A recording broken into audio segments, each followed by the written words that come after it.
Mia Mason. I'm running for Congress here on Maryland's Eastern Shore. One of the biggest concerns and issues that we have is our traffic, our education, our health care, and our civil rights that are being taken away by our representative that is currently in office, and I seek to change that as an LGBT candidate.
Listen-only mode.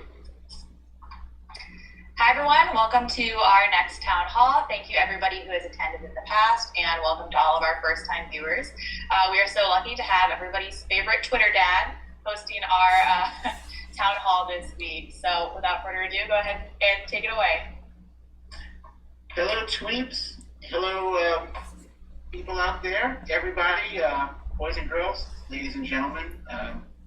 Today I'm your host of No Dem Left Behind. My name is Majid Badellin, but most people know me as Brooklyn Dad Defiant. And I must say that I am honored and privileged to be able to host this fine group of candidates for office for the Democratic Party. These are our candidates from rural areas, and the whole purpose of this is to give these folks a good fighting chance for victory in November. And we're going to start off with a fun little roll call, right? Just so you guys get to know who we're talking to. It's going to be their name, it's going to be their city, state, and their district, their nickname, the district that they represent, their nickname, if they have one, they better have one, zodiac sign, their favorite TV show to binge watch, and as bonus, a fun fact of them. So I'm going to start off with the person on the top to the furthest left. Well, first I'm going to start with myself, okay? So my name is Majid, aka Brooklyn Dad, representing Brooklyn, New York. My nickname from high school is Magic, but my current nickname is Brooklyn Dad. My zodiac sign is Taurus.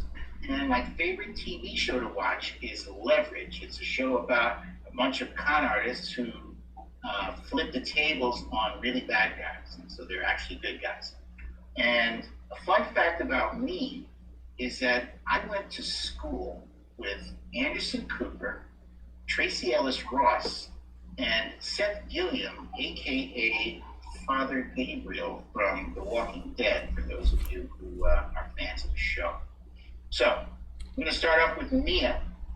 Mia, tell us about yourself. Name, city, state, nickname, zodiac, TV show, fun fact. All right, well, Mia Mason, over Frederick County in Maryland. I am representing Maryland District 1. It's from Tiny Town to Elkton, all the way down to Ocean City. It's the size of 2 Delawares. Favorite TV show that I watch is Voyager. When I'm out there, been watching. When I grew up, I had a nickname. It was called Break. It happened to be that when I grew up, I liked taking things apart, putting them not back together again. But eventually I would. So I still do that with 3D parts. So when I watch Star Trek or Star Wars, I do that. Let's see. Kind of grew up around, in Portsmouth, Virginia. So Nicole Ray, Missy Elliott were in the area when I was growing up. So we're kind of the same age. And a simple fun fact is you can find me in episode 4 of season 4 of Billions around the 3-minute mark. And then that's how I learned I had a bad hairline. And that's why I part my hair this way now. That's very cool. Now I'm Yeah. gonna watch that show. I was gonna watch it anyway, but now I'm definitely watching it. Thank you. You're welcome. Let's move on with Natalie. Hello, thank you for doing this. I'm Natalie Klein, running for U.S. House of Representatives in West Virginia's 1st Congressional District. Currently live in Wheeling, West Virginia, in the Northern Panhandle, but have lived all over the district. Born and raised in a small town, Williamstown, West Virginia. Also lived in Morgantown, went to the VBO. I never really had much of an original or a cool nickname. People always called me Nat, and they still do to this day, and I hate it. I've always hated it. Gnats are little bugs that fly around and are annoying, so I really dislike it, but it's stuck. Zodiac sign, I am a Pisces, and when I'm not binge watching superhero cartoons with my 5-year-old, I'm watching Stranger Things. I am a Stranger Things addict. And a fun fact about me is I oil paint. I actually have one. I can tilt my camera back here and you might be able to see it in my basement. So Wow. There's one back there that I did of myself and my son. So that's me. That is very cool. I actually appreciate your watching the superhero cartoons. I'm a big superhero fan myself, and I will make sure not to call you Nat during this broadcast. Thanks. All right, we're going to continue, and we're going to go clockwise down to Ellen down there. Ellen, let's do your roll call. My name is Alan Ellison. I'm from Hardee County, Florida, and I'm representing the 17th Congressional District, which covers 9 counties. I'm a Sagittarius. My favorite show to watch, actually I have a few favorite ones. I'm watching Billions. So there you go, Mia. That's one of my favorite ones. Power, Empire, and Arrow. Those are some of the ones I like to watch. A fun fact about me is I used to be a sports agent, and also I'm currently a cosmetologist. So cosmetologist, politician makes me a cosmopolitician. Well done. Well done.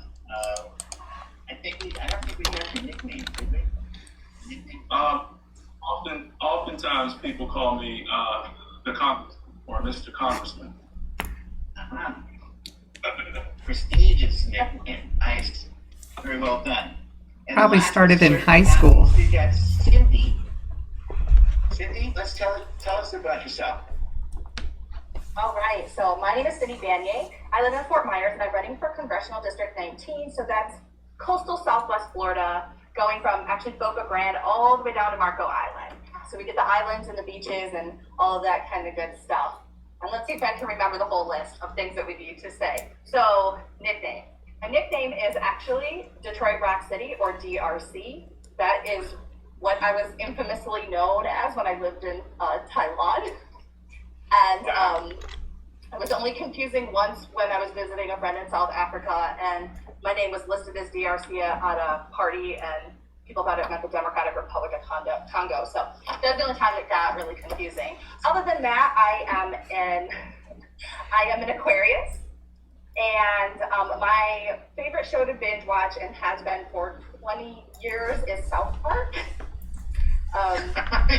Admittedly, that's my go-to. Other than that, I think the last one to know is the what you don't know about me. So usually this is where I like to drop the bomb that I used to be a professional boxer, but I actually use that on the campaign trail that I'm a fighter. So instead, I will share the lesser known fact that I actually lived abroad for 8 years and have worked for the Japanese government. Those are some very cool, fun facts. You gave us 2. There was bonus. The boxing, actually, this is very, very cool. Well, thank you all for for sharing those fun facts and those zodiac signs and nicknames about yourselves. I think we'll dig right in. I'm going to start off with one of the questions we got from one of our viewers here. And Cindy, since we ended with you, we're going to start with you and we're going to work our way back counterclockwise. The question is, what are the Democrats doing to get our message out there to rural America? Do we need to reach others face to face in order to mobilize them? Well, this is a very poignant question now during the pandemic. We've all basically had to move to digital platforms. And really, I think what's going to resonate with people is how well we are able to communicate across them. And so I think that the additional challenge that rural communities have is connectivity, of course. So yeah, I think that Democrats absolutely need to get the message out there. One of the things that I say in my district is, Democrat is not a dirty word, right? In a lot of conservative places, people view Democrat as pejorative, as a negative term. And a lot of it goes back to connecting with people on a personal level to let them know that yes, you're a Democrat and this is the principles I bring with that, but I'm here to help serve you in your community. And now we're going to have to do that through the digital era, and I think that's going to help us connect across these large areas. Okay, let me just circle back to what you said about Democrat being a dirty word. Is your district a heavily red district? Are you facing some uphill challenges there?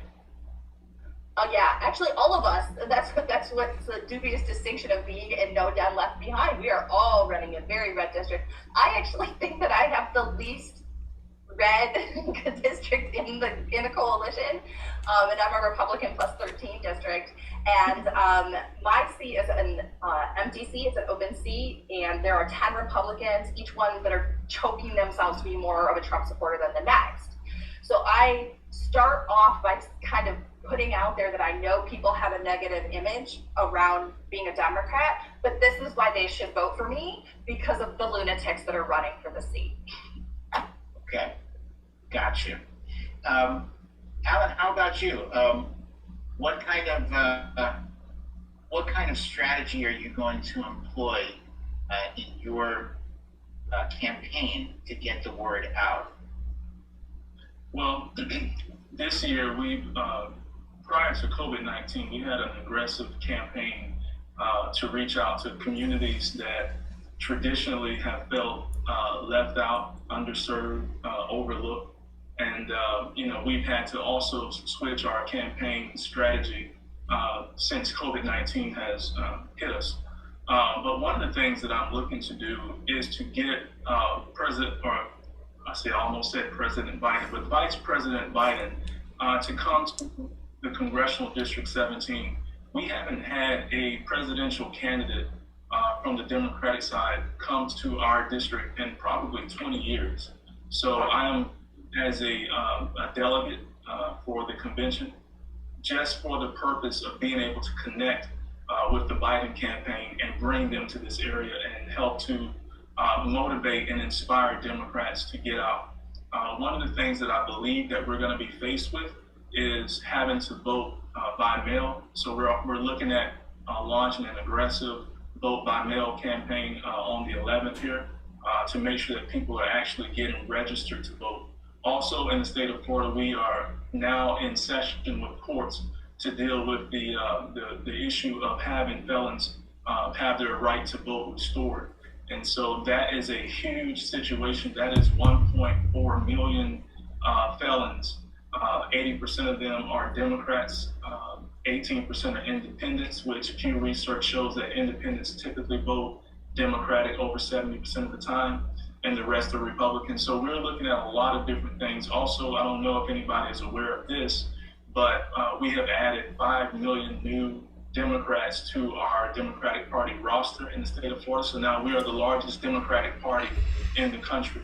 And that comes from our Get Out to Vote and voter registration campaigns on college campuses across the state. So we're doing a lot in terms of reaching out to people, first-time voters, people who have been disenfranchised, and people who have just been forgotten about. And that's what we're looking to win this year.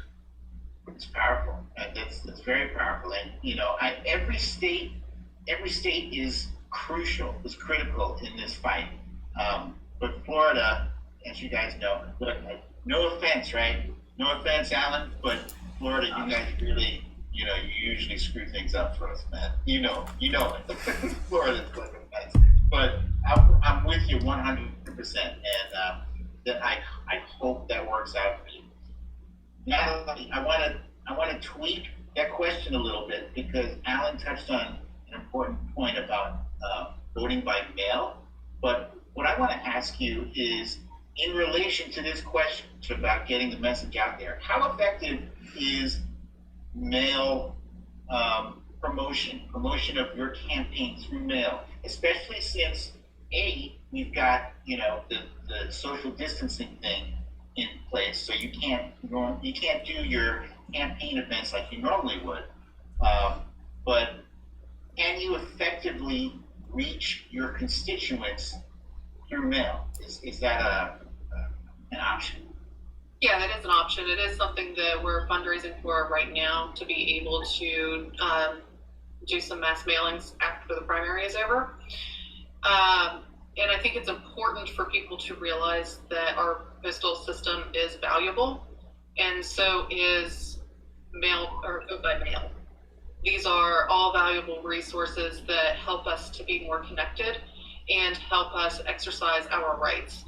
So, yeah, I do think that it is important, and it is something that we are going to be doing once the general hits us in our state. Along those same lines, with touching on what Alan was saying, we really did have to shift our campaign strategy a lot. In my district, I have 20 counties, and the incumbent had not visited any of these, well, other than like to get an award or something like some good accolade for himself. He didn't really have plans to visit these counties. He has not held a town hall in over 10 years. So for us, our campaign was going to all of these counties and doing 2 to 3 town halls every week, because people deserve the right to have the ability to speak to their candidate face to face and value their policies and judge their character. So when we had to switch to a virtual format, we really were trying to figure out, how can we do that and still have the same goals that we had when we were visiting all of these counties in this district. So we ended up deciding, well, we need to answer the problem at hand right now, and the problem at hand is coronavirus. So we used our network to expand a little bit and build a non-political network of 3D printers to help print personal protective equipment for first responders, medical facilities, so on and so forth in our district.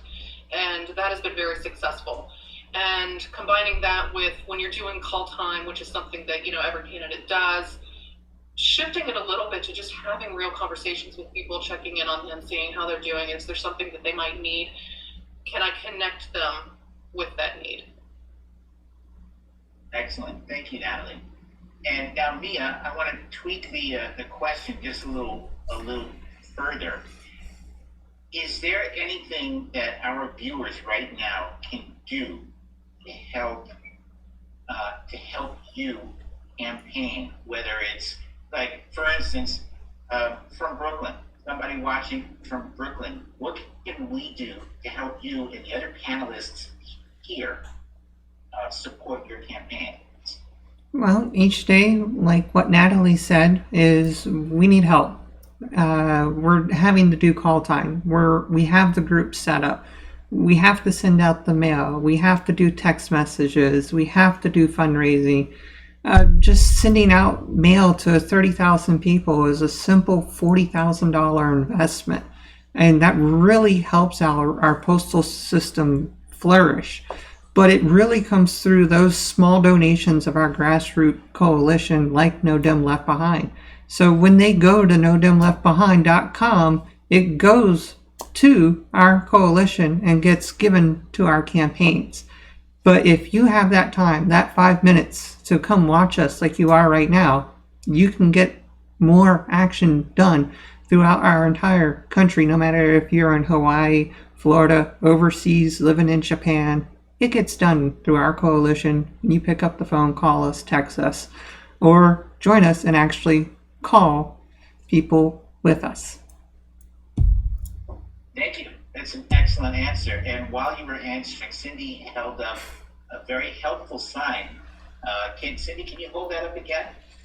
All right, it says there, send money, act blue, no dem left behind. I believe that's actblue.org or .com.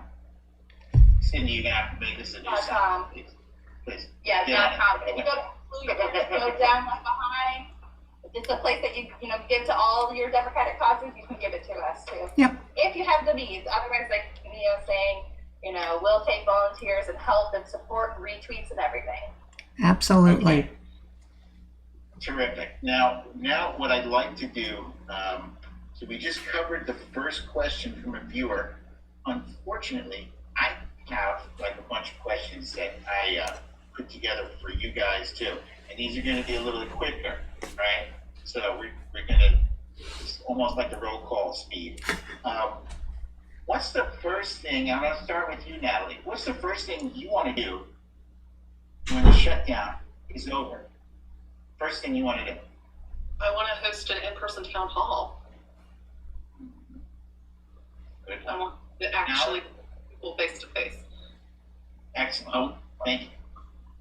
Yes, I want to be able to place a bill on the floor of the House as the next congressman. Oh, let's see, better. That's better. You beat you, Natalie. I'm sorry. Cindy, your turn. First thing you want to do. The first thing I want to do is go and enjoy some of the small businesses downtown Fort Myers. Get ice cream with my kids. Ice cream. Oh man, yes. Yes, I totally want to do that. Yes. Carvel ice cream. Mia, what's first on your list of things to do? Go to the local businesses, get coffee, go knock on doors. I've been sneaking out. Wifey doesn't know it, but I go put up signs when I go grocery shopping. I'm fully protected, but it helps. So when you go out, right? Yeah. You sneak out, right? Are you fully like you got the gloves on and the mask? Yeah, I got a P95 mask on and I got the blue mask on, gloves on, and then, I already got the signs already done, so I just go drop them off to the list I have. Excellent. Here's another quick one. I'm going to go around here. Have any Republican supporters or constituents reached out to you? Are you feeling any turning in the tide of Republicans like, you know what? I like how things are going. I'm going to give this Democrat a look. Are you feeling any of that energy right now? Yes. I don't know if you want to go first. Go ahead and answer that. I said Alan, but Oh, yeah. Sorry, It's Alan. okay. Absolutely. In fact, we're putting together a town hall with Republican supporters that are going to be not only voting for me, but also voting for Joe Biden, just because of what's going on with Trump in this country, So yeah, we're seeing the tide turn. I just saw a clip today. The lady said, "I don't know why I even voted for Trump in the first place." So I saw that one too. Yeah. Cindy, next. Your turn. Yeah, I was gonna say, yeah, the key to winning red district is going and pulling people who wouldn't ordinarily vote for Democrats. So one of my very first supporters that came out when I was, announced that I was running was an old friend from my boxing gym who happens to be a Republican veteran, and he's helped to talk to a lot of people about why I would be a good candidate. Oh, that's awesome. Thank you. Mia, Well, how's it looking for you? Well, since Friday, I've got a lot of weird phone calls. Some were independent and Republicans asking the obvious question, are you gay? and will you get Harris out? And I was like, yes and yes, if you vote for me. And I was like, where can I send a check? And I was like, okay. So I've had a lot of weird phone calls over the weekend, but it was nice to see since, I would say since February in the farming areas, because of the whole China thing, a lot of farmers took and communities started taking down their Trump signs. Some areas, they kept their placards up. Wow.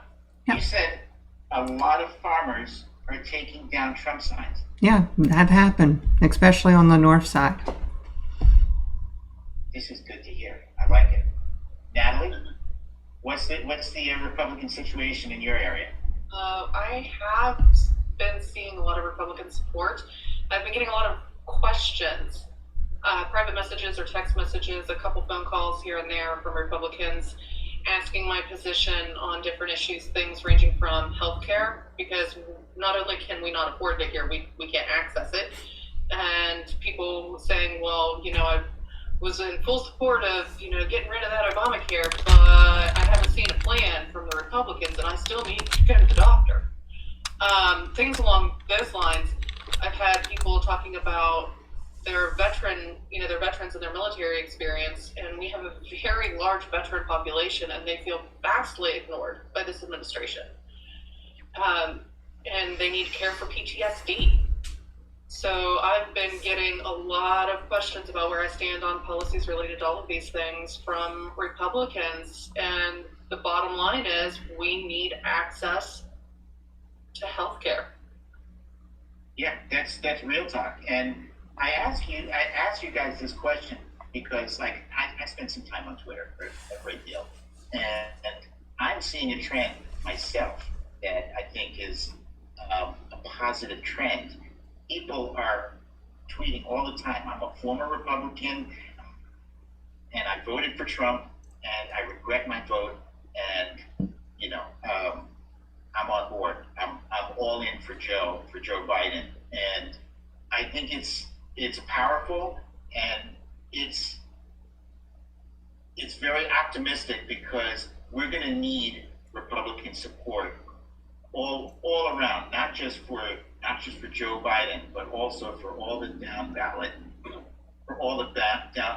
tickets. We're going to need a flood, a blue tsunami, in order to completely repudiate Trumpism and what it has done to our country. I'm going to scroll down here to the next person's question for you guys. Okay, here's one. Can America say they are in a better place 4 years prior to Trump's presidency? So the question is, are Americans better off now than they were 4 years ago? Let's start off with you, Cindy. Oh, no. Absolutely not. Almost no one anywhere.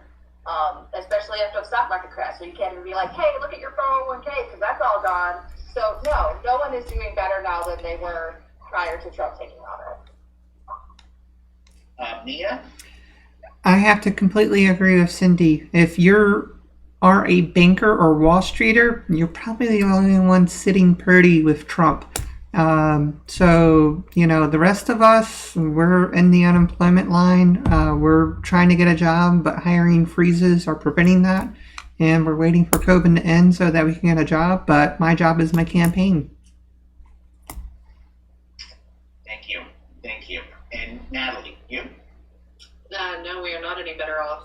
The dismantling of our healthcare with absolutely no replacement plan whatsoever is awful, not to mention the divisiveness that has occurred in this country ever since Trump took office, and the fact that he emboldens this type of behavior. And the corporations are more important than people to this administration. And the fact that so many of our representatives are willing to stand there and vote with Trump policies over their own constituents. We are not any better off than we were before. We are worse off. Thank you for that, Natalie. Thank you. And Alan? Yes, I stand with the ladies of No Dim Left Behind when I say that we are definitely not better off. We are socially divided in this country since Trump has taken office. When you look at every industry, every sector of our economy, it is hurting bad because he has placed his own priorities over the priorities of the country.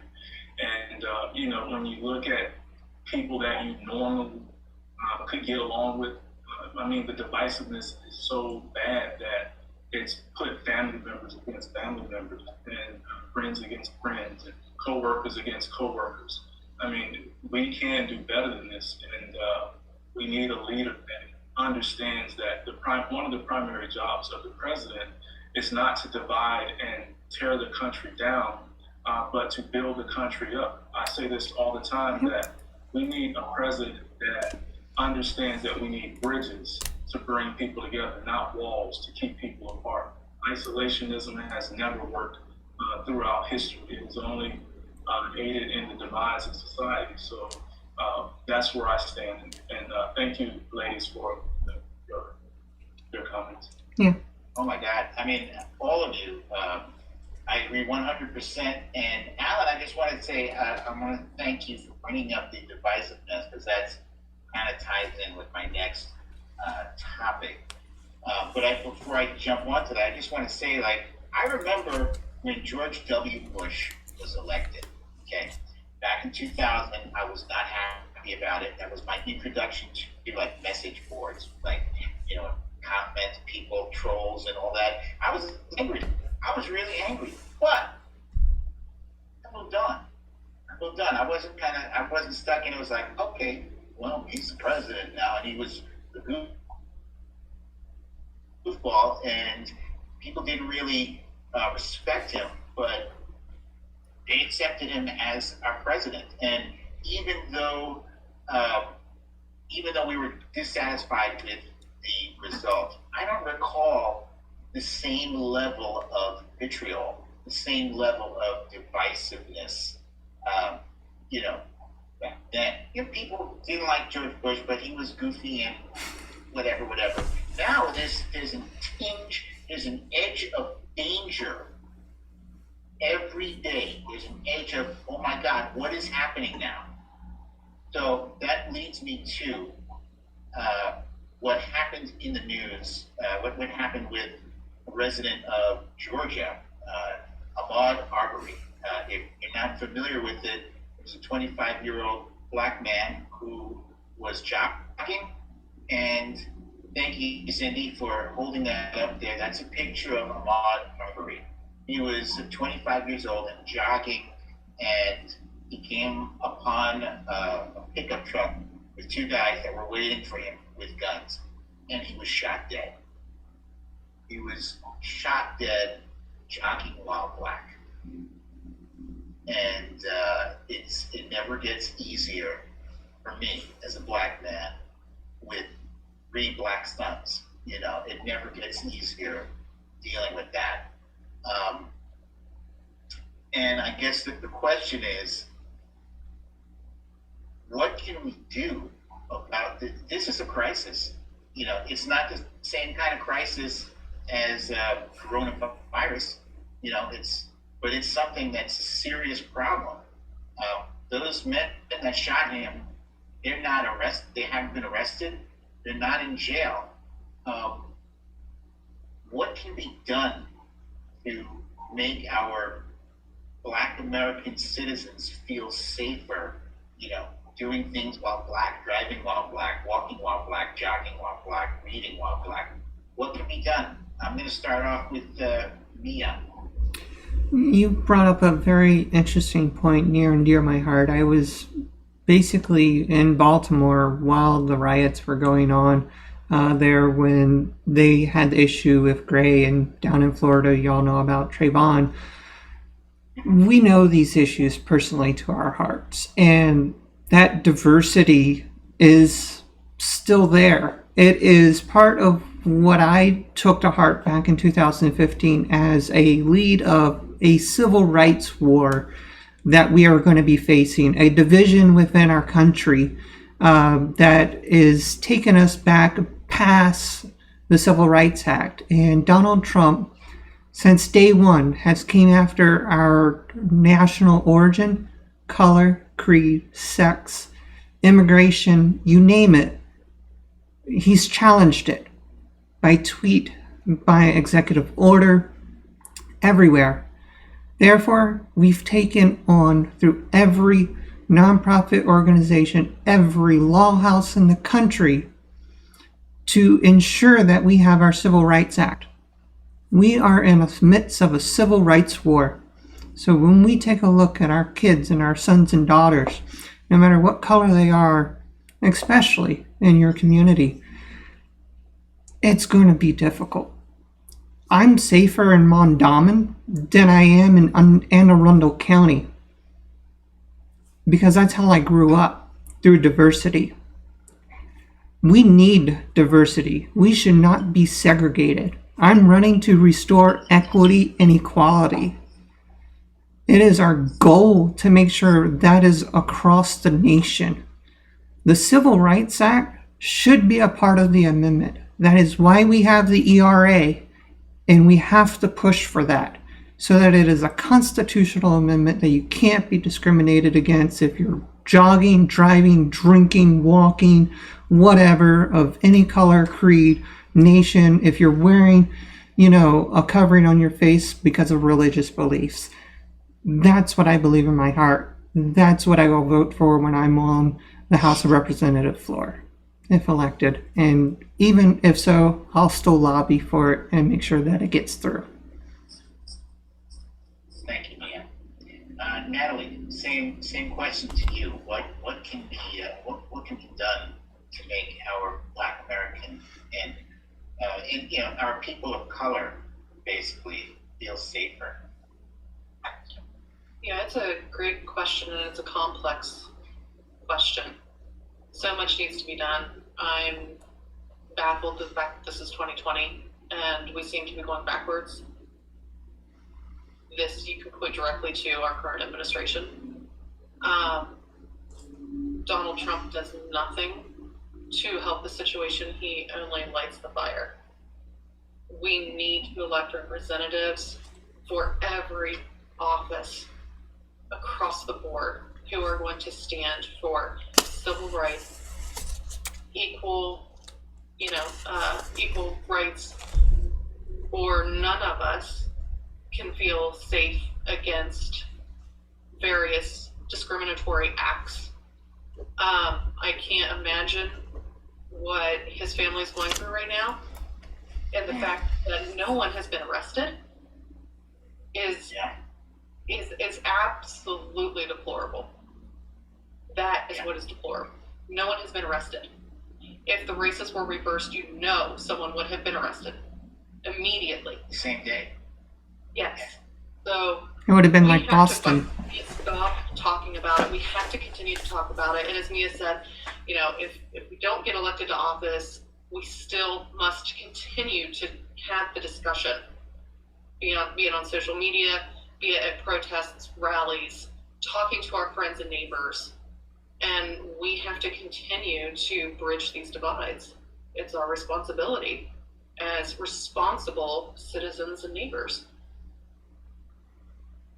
Thank you, Natalie. And I agree with what you said. It's the tone starts at the top. And that tone has been set by Mr. Both sides, from Charlottesville.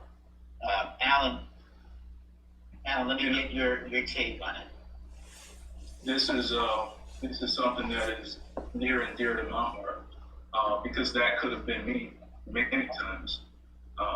I remember one time I was walking home from school, and the way that I had to get home, I had to go through a certain neighborhood in order to get home, because I stayed after school to do sports practice, and I didn't get a chance to take the bus home. So this particular day I had to walk home, and I was going through a neighborhood, and I heard a small child say, Paul, a coon.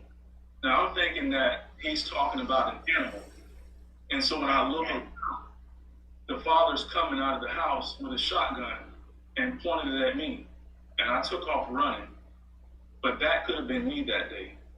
I was in another county and I was coming from somewhere, and some Klan members got behind me in a truck, and they were shooting guns while following me behind me. I turned everywhere I could to try to get away from them, but it could have been me getting shot that night from a situation like that. You know, we have the situation here in Florida with Trayvon Martin, where he was shot basically the same way, by individuals who had no law enforcement background, no right to do so, other than just privilege to think that it was okay to do that. And so, you know, this is one of the reasons that I'm running. To answer your question, if things stay just the way they are in 2020, there is absolutely nothing that can be done. Because when it comes to the life or lives of Black people in this country, it is disregarded in a way that you just don't see it with other people's lives. For example, when a cop approaches a Black person, they don't see a human first.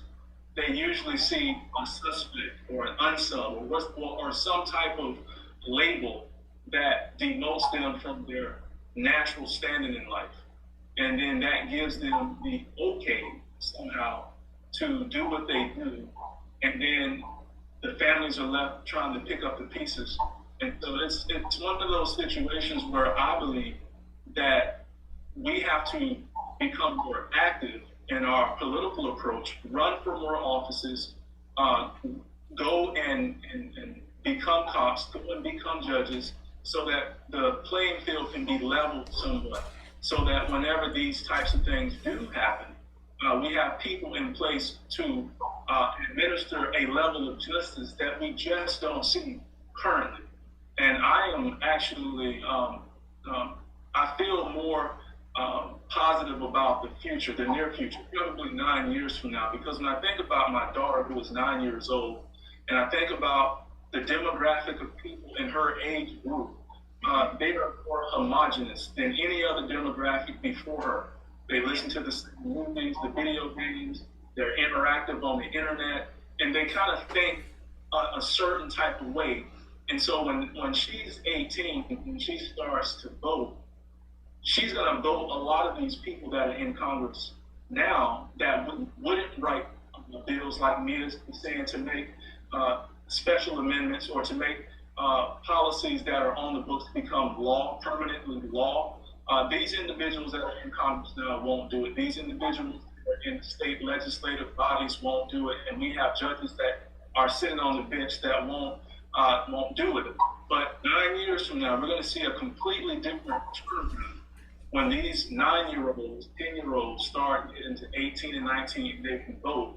And we're already starting to see, if you look in Congress right now, we have more Black women that are going into Congress than ever before. And we're going to see more of that. And that's going to truly make up the diversity of America, because when you look at the breakdown of our American demographics, and then you look at leadership doesn't accurately reflect our societal breakdown.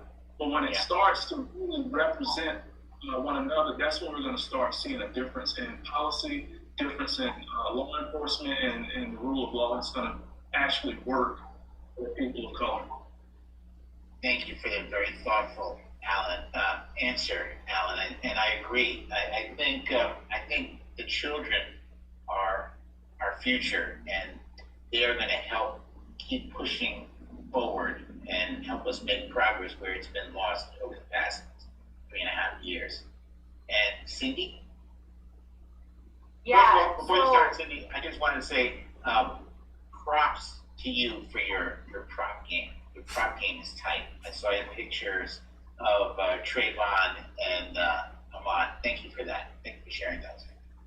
Well, I'm trying to keep it visual too. So, thank you.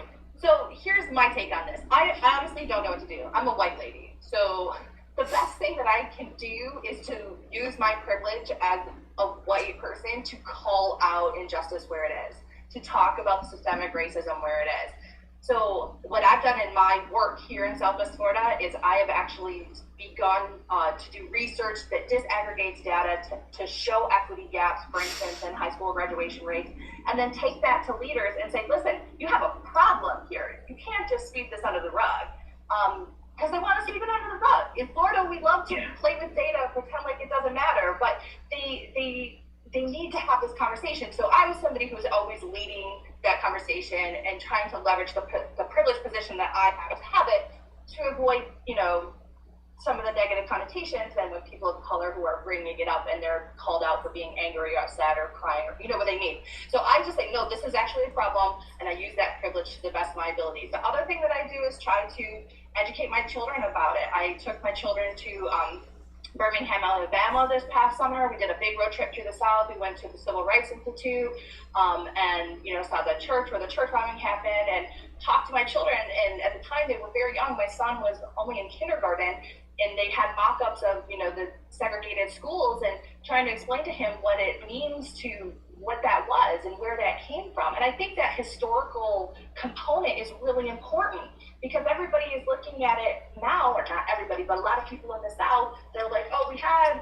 a black president, so everything's equal now, everything's good, and it's not.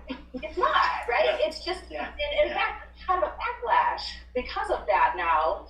People feel inferior, and the worst thing that the poor white people want to feel is lower than a black person. And it's a real big challenge down here to have those conversations. But I use my ability, not only my privilege, but my desire to lead and facilitate those challenging conversations so that we can come to a shared understanding of history and the way that it actually happened around things, like also here's my other prop is Emmett Till. This one didn't come out as much as well, so that we have a clear understanding of what that actually happened, right?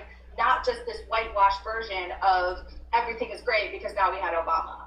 So that's the role I'm playing. I don't really know how I can continue forward other than do things like, my compatriots here, fight for equality and keep raising that voice and awareness and make sure that that's included and that we're taking an equity lens in every single piece of legislation we create. I gotta say, the four of you have given amazing answers. But Cindy, what you just said is, I think, crucially important. Okay, to all of my white brothers and sisters out there watching right now, we need your voices. We need your support. We need you talking to your kids, and I'm sure you're already doing that already. And from my perspective, I've had to give my sons the talk. The talk is, if you are approached by a police officer, be respectful, do not be argumentative. Know your rights, but don't make any sudden movements with them. If they give you a command, follow orders, follow instructions, and we'll work it out when you get to the precinct. If you're arrested for whatever reason, we'll work it out. I'll bail you out and we'll figure it out, but stay alive. And it's really sad that I have to tell my sons, we're living in a world now, in a country where I have to tell my sons, don't do anything to make a cop kill you for no reason. But yeah, my white brothers and sisters, your voices are crucial in this fight. We need it. We need your help. Now, I understand that we're supposed to be doing two different groups, right? And you guys are the A team, although I won't tell the B team that you're the A team. Right? They're the A plus team. They're the late night team. Timing wise, do we have time for any more questions for you, or are we swapping you guys out? We're going to swap them out now. We'll probably go over an hour because it's already 7:45 now. But yeah, we're going to swap them out for the second group now. You guys were amazing. I'm so honored to have been hosting you guys. Thank you for your awesome answers. Thank you. Thank you. I hope you're having a blessed Ramadan. Thank you. Thank you so much.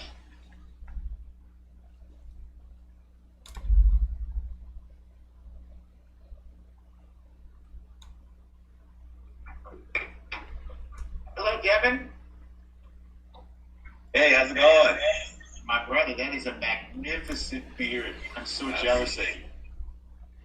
I had a beard like that like a few weeks ago, and then when I found that my mask was not fitting properly, it's shaving. I actually had a young lady on here, well, not on here, but at different town halls, and sorry about that. She's going to sew a mask for me. Oh, That seals and fits my beard. that's fantastic. I wish I had known. I wish I had known 2 weeks ago. Hey guys, I just wanted to share with you because I got a message coming in that the 2 men had been charged in Georgia. What? Wow. That is wonderful, man. Thunder. That's awesome. Was that today? I'm sorry. I didn't know, it just came through. I thought you wouldn't see it. I'm sorry, I'm gonna go back up. That's great news. But yeah, they've been arrested, both the father and the son. And there will be Excellent. It only took us 2 months. Phew. Well, Yeah. thank you for that. Now, I'm not sure if, well, first of all, let me introduce you guys to our viewers right now. Guys, the folks that have just been watching for this show, we now have our second group of excellent candidates, and I'm going to start. First, let me tell you guys, right? If you didn't already know, we're doing a roll call, right? And you're going to share with our viewers your name, city, state, and district you represent, your nickname, if you've got one or had one as a kid, either one's fine. Zodiac sign, your favorite TV show to binge watch, and a fun fact about you. I've already told our viewers my stuff, but you guys get the idea. Let me know if you need help with that. I'm going to start off with you, Devin, and then we're going to go clockwise from you. All right, I don't know if I'm going to remember all of that. Tell me again what I need to tell you. Your name, city, state, nickname. All right.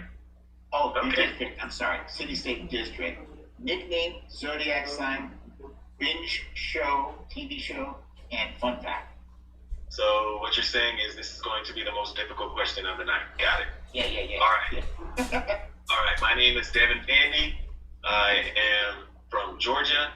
I am running for U.S. House of Representatives in District 9, which is Doug Collins' old seat. And my nickname is Chief. I was a warrant officer in the Army, and in the Army you call warrant officers Chief, and it stuck. So people closest to me, they still call me Chief. And you guys feel free to call me Chief if you want to. I kind of like it. And fun fact is that for 2019, my favorite book was Stephen Colbert's Whose Vote Is This Vote? For 2020, my favorite book is The Littlest President. It is hilarious.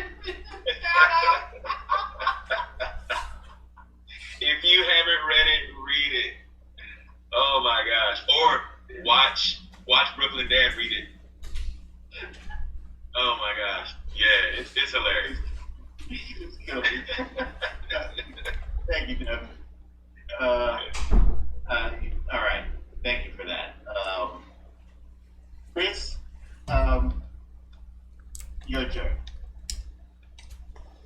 All right, I think I've got the whole list that you asked for. So, my name is Chris Rowe. I'm originally from Johnson City, Tennessee, and I'm running to represent the 1st Congressional District, which is the whole northeast corner.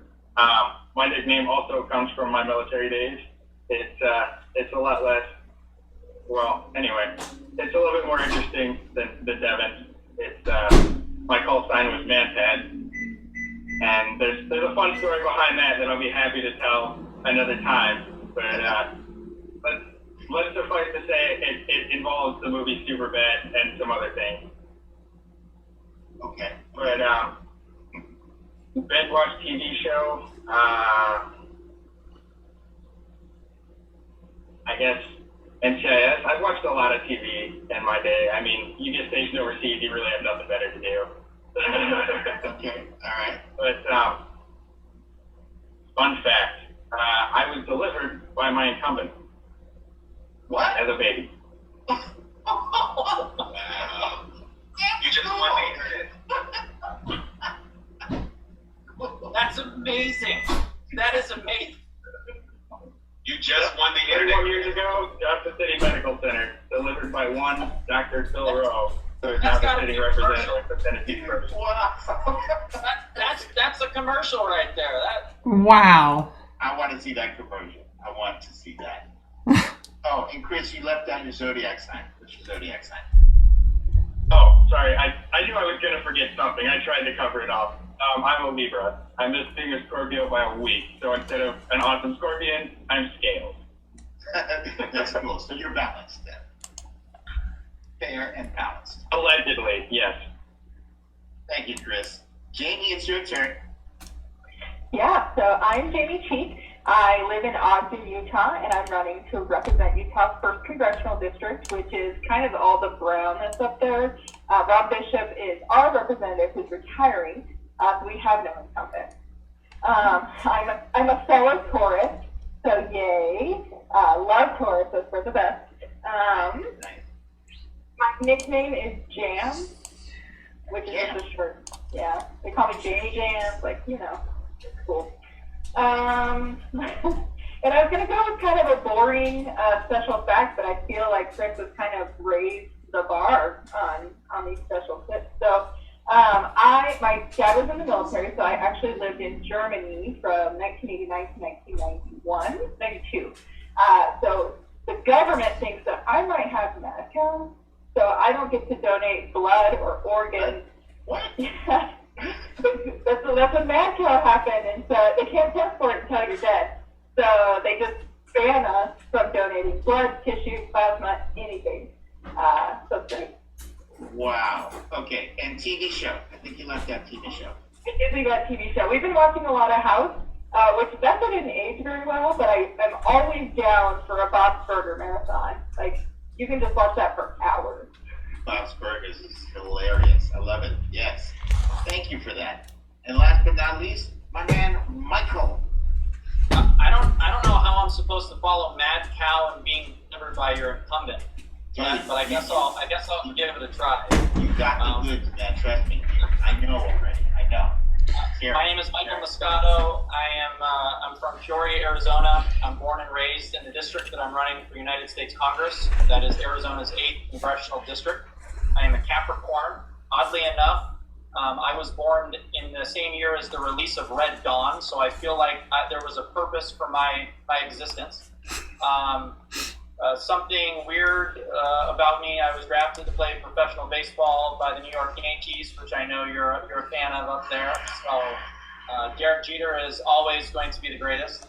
And so that was a lot of fun. The binge show that I have is probably Billions and Ozark are probably the two go-tos. I was happy Billions came out with their new season, but I'm trying to hold off because I can't watch just one episode a week. I've got to be able to, at least have 2 episodes in the tank for me to watch when the kids are asleep. Okay, so you have to, first of all, Billions, one of our fellow candidates is in Billions. Did you see her? I think it was,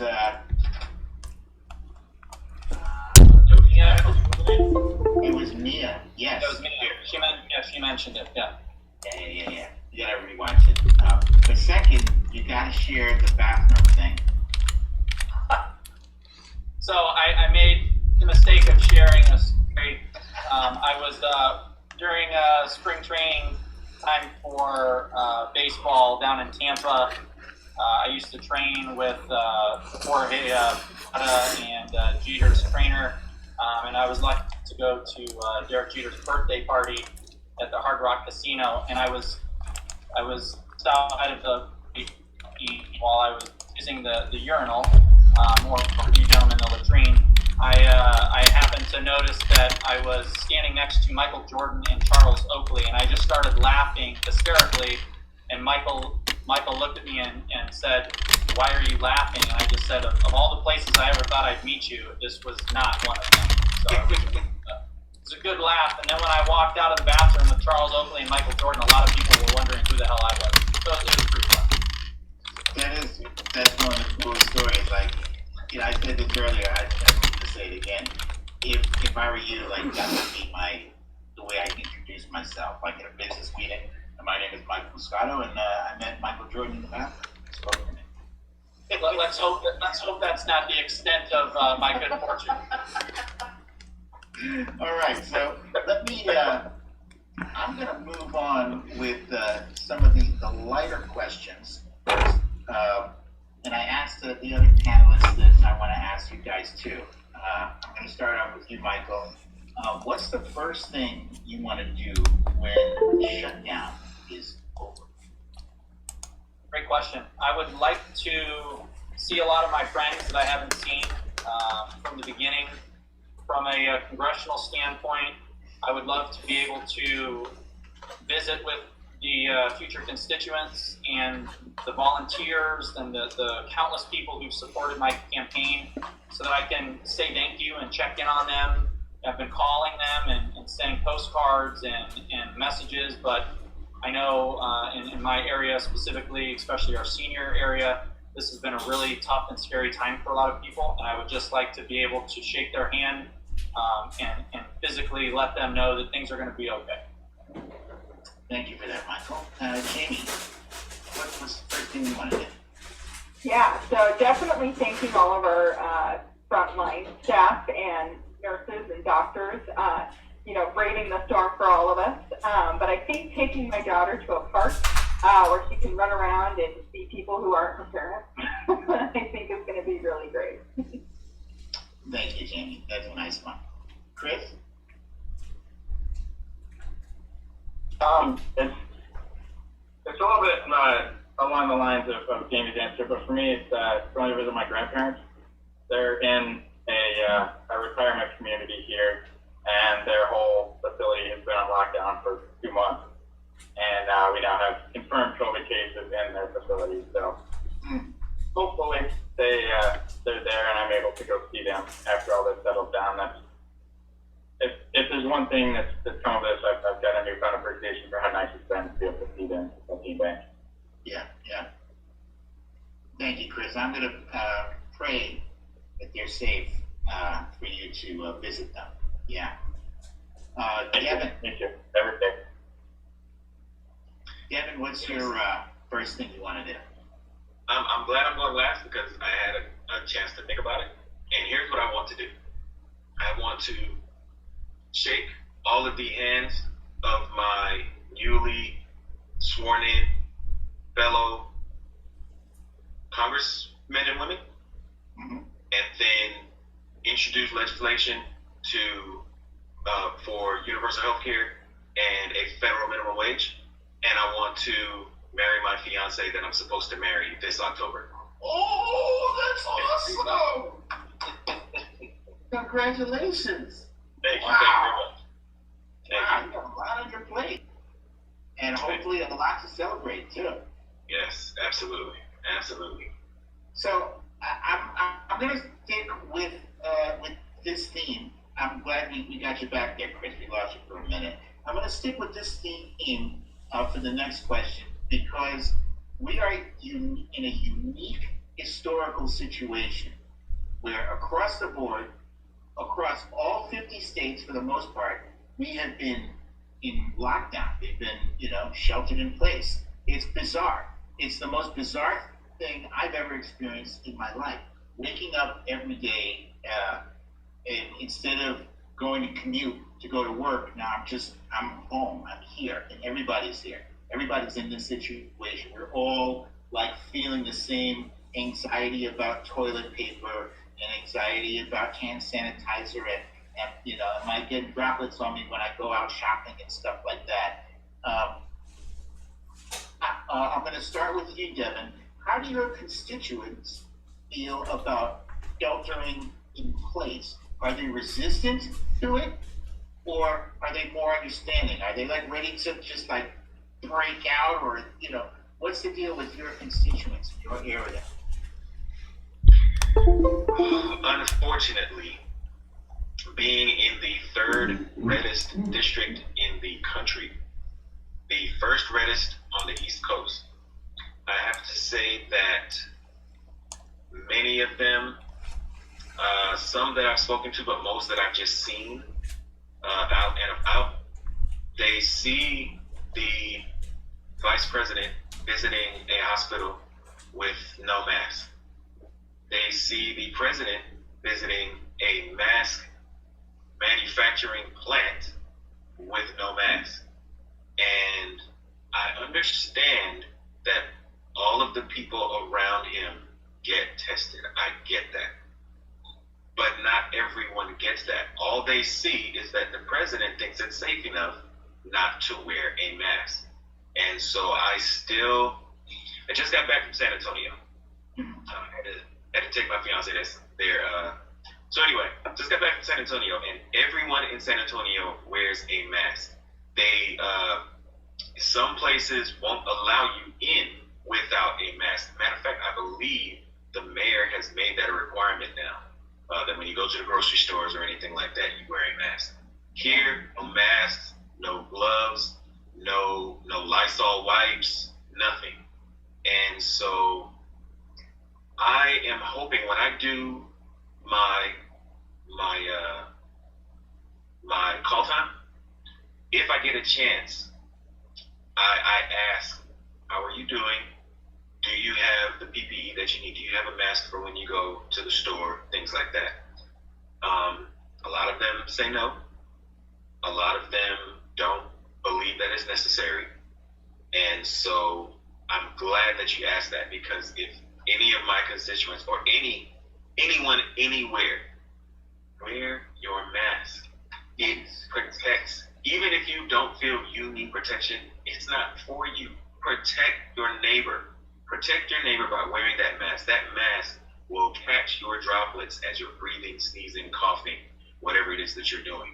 And then get the sense that if I'm protecting them, they should be protecting me. So encourage them to wear their mask as well. It's difficult. I know it's difficult to wear those masks.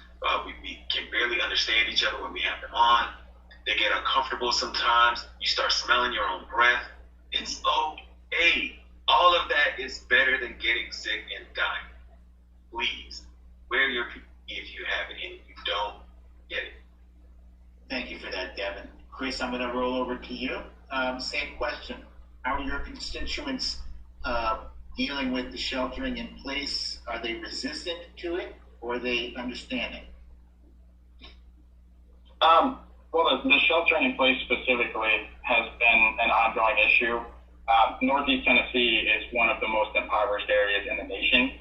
And so folks here are really concerned about the loss of income from not working full-time the way they have been. And with just this one stimulus check, yeah, it helped a lot of people, and it staved off a lot of issues temporarily.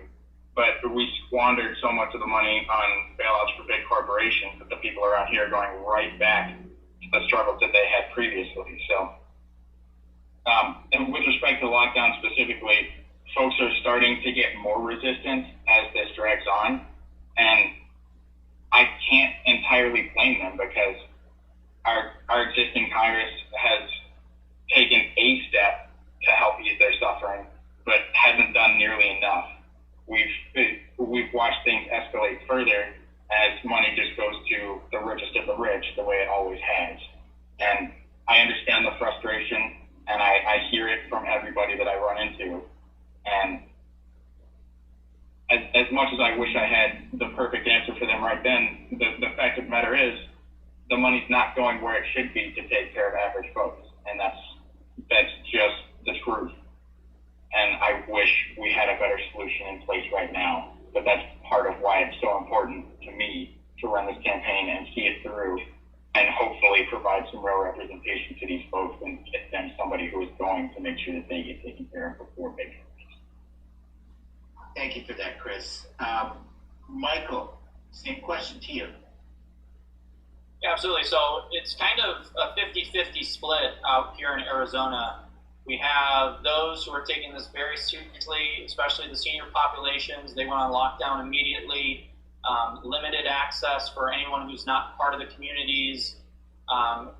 People like myself and other citizens and organizations have stepped up to provide delivery services at no charge to help bring in their supplies, whether it's groceries or medications. I know business owners who've been shut down, like myself. We've not only bought and donated PPEs to first responders in different communities that are short on supplies or getting short on supplies, but also business owners have started making supplies and providing them to those who need it.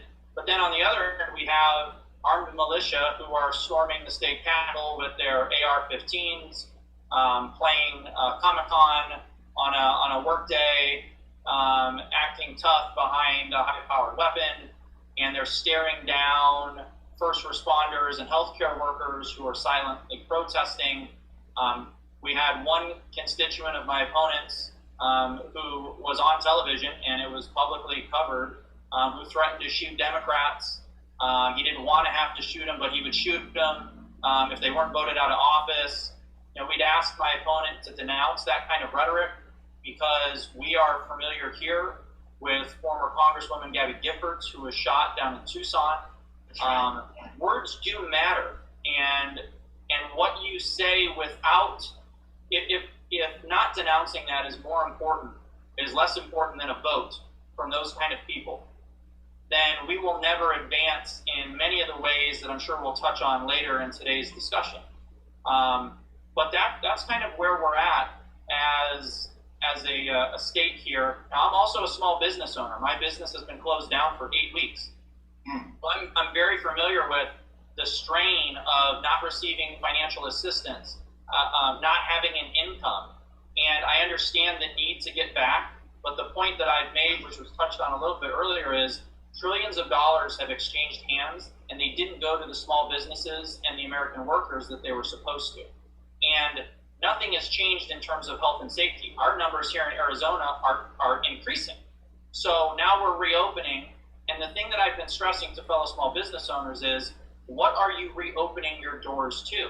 You are now no longer able to even apply for some of these assistance programs or unemployment. Neither are your employees. The consumer market is destroyed. 32 million people plus, I think it's 33 million, have now filed for unemployment. That is 1/3 of the entire American workforce out of a job. So even if some of these jobs go back into being able to happen, it's still going to take a week or 2 weeks before something even close to the regular revenue could even be possible to return. I don't know small business owners that can wait 2-3 weeks, a month, with 90% or 50% decreases in revenue without any breaks in their expense side of line items. This is a very bad situation that has been caused by people who put forth ineffective and inefficient political policy, and it's devastating businesses and workers. Thank you for that, Michael. And Jamie, same question to you. How are your constituents dealing with the shutdown? And are they accepting of it or resisting? Yeah, so we're one of those Republican states who have started to reopen. We have moved from red to orange, which means that, and also Utah never had a shelter-in-place order. So our constituents are actually really great. They are wearing masks, they are wearing gloves, they are doing social distancing the right way. And I think it's almost despite the actions that our state has taken, that they are taking a lot of that burden on themselves because we care about each other and we want to protect those populations that are most vulnerable. I know a lot of our politics have had to change, and so we're kind of revamping what that looks like. And people want to go out, they want to help, but they know that for the safety of others, that we have to take this seriously. And so we're just kind of, Governor Herbert, to his benefit, did announce an every mask for every Utah. So every single person in Utah can request a mask, and they will get one shipped to them. So we are definitely taking that seriously. But, we'll see how it goes. I do appreciate, our curve has kind of stabilized, but we did have our deadliest day like 2 days ago, where 6 Utahns died all on the same day. So we're definitely not, going down at all, but we're at least flattening the curve, which is nice. And I think it's because Utahns care. Thank you. Thank you for that answer. I'm going to say one more question on the coronavirus thing, and I'm going to go right back to you, Jamie. Some of my viewers are asking, are your food supplies running out in your state? And if so, or even if not, are there concerns that that's what's happening? Yeah, so I mean, we were just like everybody else when this first, shutdown happened, and all the shelves were empty. And so our grocery stores have actually been very proactive and have been putting limits on purchases, kind of from the get-go. So already we do clickless ordering, and so they had a meat limit, so you can only order 2 items of meat per order. And so they're doing a really good job of managing a lot of that. So I don't think we'll see much food shortage. We also are a state that really believes in food prep. So a lot of them have their food storage. So it's less of a fear or a concern here, but it is definitely something that our grocery stores are taking into account. Our farmers are probably my biggest concern, that we're doing right by them, that we're providing that they can get their goods out, because a lot of that food we've been reading about is just getting dumped, getting rotted, because nobody's having the ability to purchase it. So that's really my bigger concern, is that we're getting those goods out, and that we don't foresee a food shortage here in Utah, but I think it's because we've been extra proactive about it. That's excellent. That's good news. Devin, same question to you. What's the food situation like there? So when you go to the grocery store here, you'll see the occasional 1 or 2 shelves that are empty. But for the most part, it seems to be okay. However, our our poultry processing plants here are having a serious issue with COVID outbreaks. And unfortunately, our poultry plant workers are underpaid, and they are a major source for at least the regional food supply, if not national food supply. So Tyson? that's one of them, yes. Okay. Yes, we have quite a few poultry processing plants in Georgia and a few in my district. And so I'm glad I get to talk about this actually. On Tuesday, May 12th, I will actually be outside one of those plants giving a press conference. And I will be calling for higher wages for those workers, hazard pay for those workers, paid sick leave for those workers, PPE. And because almost 50% of those positive cases are asymptomatic, 100% testing, it has to be done, not only for the workers, but for their families. Thank you for that, Devin. I just want to add, those workers are part of our essential workers. We're a country that we like our meat, we like our food, and their safety is important for our safety. Michael, same question to you, sir. Yeah, so one of the things that gets lost when we talk about food supplies are the people who were already having a hard time accessing food or financially in the first place. And in my district, I've been blessed to work alongside of the Valley View Community Food Bank, who their owner, Jesse, just a fantastic human being with a heart of gold. And they supply about 500 to 600 people a day with food through the food bank. And the biggest issue that I've seen making deliveries with this food are that the people who already were strapped financially to ever, receive food, it's even more difficult for them to do that now. And they're relying more on food banks and on volunteer efforts to be able to eat their food. I had a resident out here who was in tears when I showed up with basically a week's worth of food, because she didn't have any food when she called. And when I asked her what she was going to do, she said I was waiting until, I guess, the week when her food stamp money no toilet paper, no water, no food. That's inexcusable, like as some of our other people here have mentioned, when we're wasting food and supplies because we don't have enough people, it's not able to get to them fast enough. As a first world country, isn't it really a statement when we're in the middle of a pandemic and we're still wasting tons and tons of food while those are still going hungry around us? It's truly a travesty. Overall here, the shelves are stocked. I know food supplies are coming back. I know there's questions, like Devin pointed out, that there's issues that are looming in the background. Right now, we're not seeing too much out here, thankfully, and hopefully we don't. Michael, thank you for that. Is there a website for that food bank if people want to contribute or help out? They can go to viewcommunityfoodbank.com, and I'll throw a link up on your Twitter today, if that's okay. Yes, please. Thank you for that. And Chris, same question to you. Are there concerns for food in your district? Yes and no.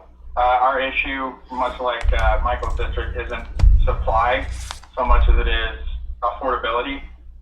We've seen specifically, and he touched on it a little bit, the price of beef skyrocket 20% or better across the board. And as I mentioned earlier, my district is one of the most impoverished in the nation. And we have people already that could either just barely or not afford to buy the food they needed. And when prices spike that much, you're dealing with not shortages on the supply end, but shortages on demand because they simply cannot afford it. I mean, my family as well would be right there in the same boat with them, if not for the fact that I myself am considered an essential employee. I do IT work for hospitals. So I'm still getting my paycheck, but what if I wasn't? We would be right there in line for the soup kitchen just like everybody else. And that's the reality of life in Tennessee's First, where we are a lion's share of that 60% or better who can't afford a $400 emergency or one-minute paycheck to keep us away from bankruptcy. So no, our issue doesn't have anything to do with supply, but we have folks who just can't afford to eat as prices continue to climb. This is it's a scary time. I mean, the first and foremost, most important priority for any family is eating. It's food and shelter. And if you can't afford the basics, you have a serious problem there. I do have to jump onto one of these questions from one of our viewers here, and it asks, what can we do to ensure that our election will not have foreign attackers and influences? Chris, I'm going to start with you. Great. I love this question. I love this question so much because we've been fighting for election security measures since as far back as 2016. But right after the 2018 elections, we had a brand new Congress come in and push through a whole suite of bills, including billions of dollars in election security funding that stalled in the Senate. So the best thing and the biggest thing that we can do if we want to ensure secure elections going forward is, one, beat down Mitch McConnell's door every single day, stand there in front of him and demand that he put these bills to a vote and provide the funding for election security that all 50 states desperately need. We have proof, incontrovertible proof from the 2016 election that sites in 50 out of 50 states were compromised remotely from both inside and outside the country. And that's terrifying to think that that was 4 years ago and we've done nothing to speak of to stem the flow of that getting worse. So that is the single biggest thing that we can do right now is push and push and push for these continued election security funding so that we can, one, build appropriately secure networks for all of our electronic voting issues and make sure that our systems aren't going to be vulnerable to any sort of remote access. Two, make sure that we have, no kidding, hand-marked paper ballots everywhere, and a receipt that actually shows what you voted for, not just a barcode. Because who knows what a barcode vote is, but if you can actually see the name of the person, then if it comes down to an issue of a recount or any concerns about our actual voting integrity, we have the receipt, we can follow it back to exactly where and how things happen, and we can identify what, if anything, is actually out of place. Chris, I'm going to go with your answer, and unless Chris has left something out here, folks, if you wanted to add something to what you just said, feel free. I'm just a little bit concerned about time, and I want to make sure that we're able to cycle around to some of the other questions that are outstanding. Does anybody have anything to add to Chris's answer here? Chris nailed it. Okay, very good. A question that was asked for the other group, I want to ask you guys as well, because I understand that everybody here is in heavy Republican districts, correct? Mostly? Not you, Mike. You're safe. Yeah? All right. So the question is, I'm going to start with you, Michael. Have you gotten any Republican supporters or constituents reaching out to you and saying, you know what, I've seen what's happened in the last 3.5 years. I want to see what's going on with you. So I like to say that I didn't go into a gunfight holding a butter knife. This is a district that historically has been a Republican stronghold, unchallenged. But in 2018, we actually ran our first candidate against the incumbent, and we came within 4.5% of flipping this seat. And that was not by accident. That was actually the first time there's been any financial investment from the Democratic Party into this district. And having been born and raised here, I can attest to the fact that the issue with our leadership is just straight partisanship. It's that there has been a disregard for representation of either party simply because of voter registration. Well, over the last 2 years, we've seen a huge shift in the demographics of this district. I am in one of the fastest growing counties in the country. A district that used to be predominantly white seniors is now 20% Hispanic and a majority young families that are starting their lives. And we are part of a movement across this country where we are saying that we've gone too long with living in the past. It's time to focus on our own future.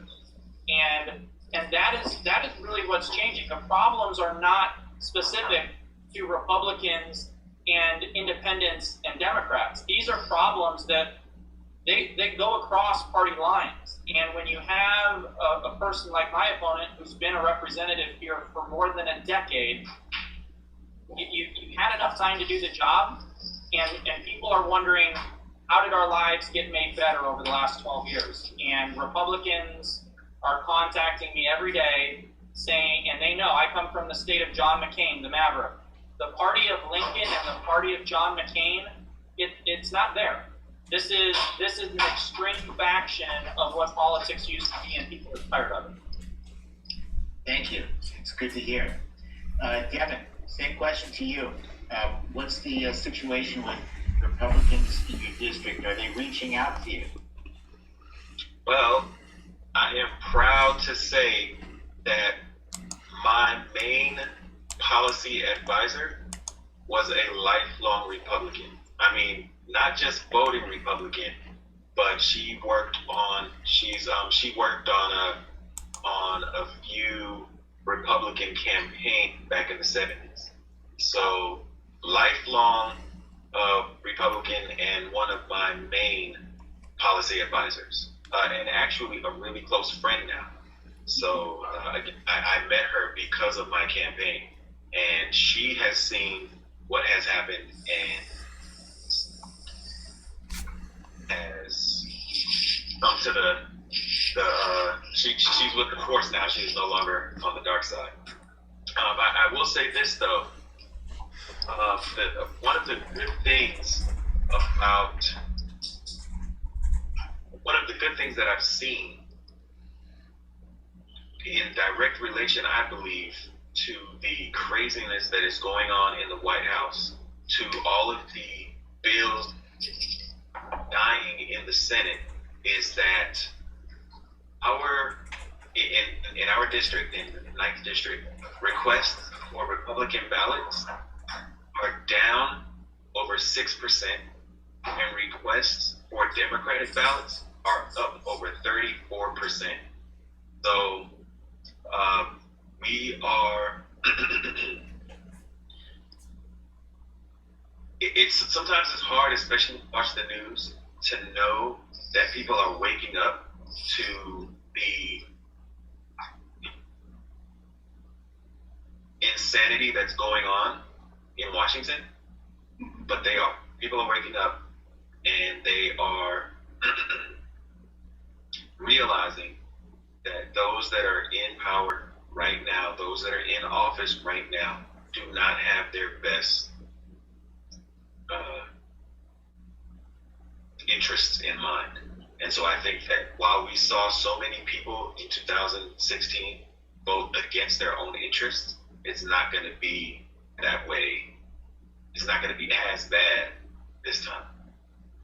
Thank you for that answer, Devin. And that's, part of what you just said about people waking up to the insanity.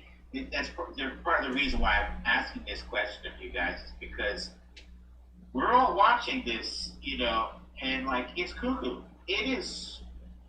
There's no other way to, if you're a sensible adult and you see what's going on with, a president suggesting that you inject bleach, it's insanity. And Jamie, I'm going to move over to you and see what is the status with the same question. What's the status with Republican outreach in your district? Yeah, so we're definitely one of the top 3 most Republican districts in the country, with plus 26 are. The nice thing that we have is that incumbent is retiring. He's been here for 20 years, and now he's done. And so all of the Republicans that are in the primary are just trying to become mini Trump and trying to tie their legacy to him, which I think people are tired of hearing, and they want something different. A really big piece for us has always been that we represent Utah values, and that's the important part. We talk about, the issues that matter to Utah families, like food security, Medicaid, Social Security, health care, education. And I think that people are at least now willing to listen. And we are a very Republican state, but I've had several people not only reach out to me, but say, you have my vote, because you are a good person. You care about others. I've seen the things that you've been able to do. And so I trust to send you to Washington. And so I'm a district director for the state of Utah. So I've already, started working with $1 million budgets. I manage 15 people, so I'm ready day one, and they see that, and they see that I can take that voice and those values to Washington. And so they want to help. They want to get involved. And so I think we definitely have a voice, and I think Republicans are ready to listen. And that's probably the most exciting part about running in 2020. That is so good to hear. All you guys, we need you guys to win in November. So, and that Republican support is going to be critical. So at the beginning of our group meeting, we learned that that those two guys that were involved in the shooting of Ahmaud Arbery were arrested. My next question kind of ties in with that whole issue. In the polarized political climate that we're in right now, what is the best way for us to unify the country? And is it possible? Does that unification have to start at the top with the president where does it start locally? With city, towns, and cities and states. What do we do to unify the country? I'm going to start with you, Jane. Yeah, so I think the biggest piece about this is accountability. I think that when we see these things happening to people of color, when we see these atrocities happening, we have to hold those individuals accountable. And only recently are we even getting to the point where we're starting to hold people, at least even arresting them and putting them to trial. 5 years ago, we weren't even, having these conversations. And so I think that we have to have a real introspective discussion about what it is that we do as human beings and how we treat each other. We have to examine the structure of power that, influence every single person's, livelihood. And I think, just like with Cindy, I have a position of privilege. I'm a white woman, so it's really hard for me to sort of pinpoint and say, this is what needs to happen. But I know from my perspective that what we're doing is not enough, and we have got to do more. And while I wish we had a president who wasn't, hateful and corrupt and, placing blame of all of America's problems on illegal immigrants, we have to hold him accountable for the things that he's doing and the things that he's saying. And I think we do that by voting in November. I think we do that by electing, sheriffs who are going to prosecute these crimes. We do it by electing attorney generals who are going to prosecute these crimes, and just taking accountability for when these actions happening. We shouldn't have to have cell phone footage that causes an outcry for us to do something about it. We need to do better, and we do that every day at the ballot box. Thank you, Jamie. Someone mentioned to me earlier today, we're only finding out about these things because of that cell phone footage, but it's scary to think how many times there isn't cell phone footage, that we think we don't see. Chris, same question to you.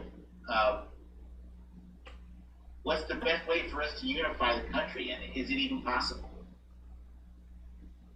Well, real quick, I'd like to address specifically you asked if it needs to start from the top, and I think the answer to that is no, but with the caveat that we can't stop it unless we stop the hemorrhaging from the top, unless we stop having a man sitting up at the top of everything, giving them carte blanche to continue acting divisively and working to destroy people based on superficial differences. So we start working together at the local and individual level, but we stop making things worse at the top of the food chain.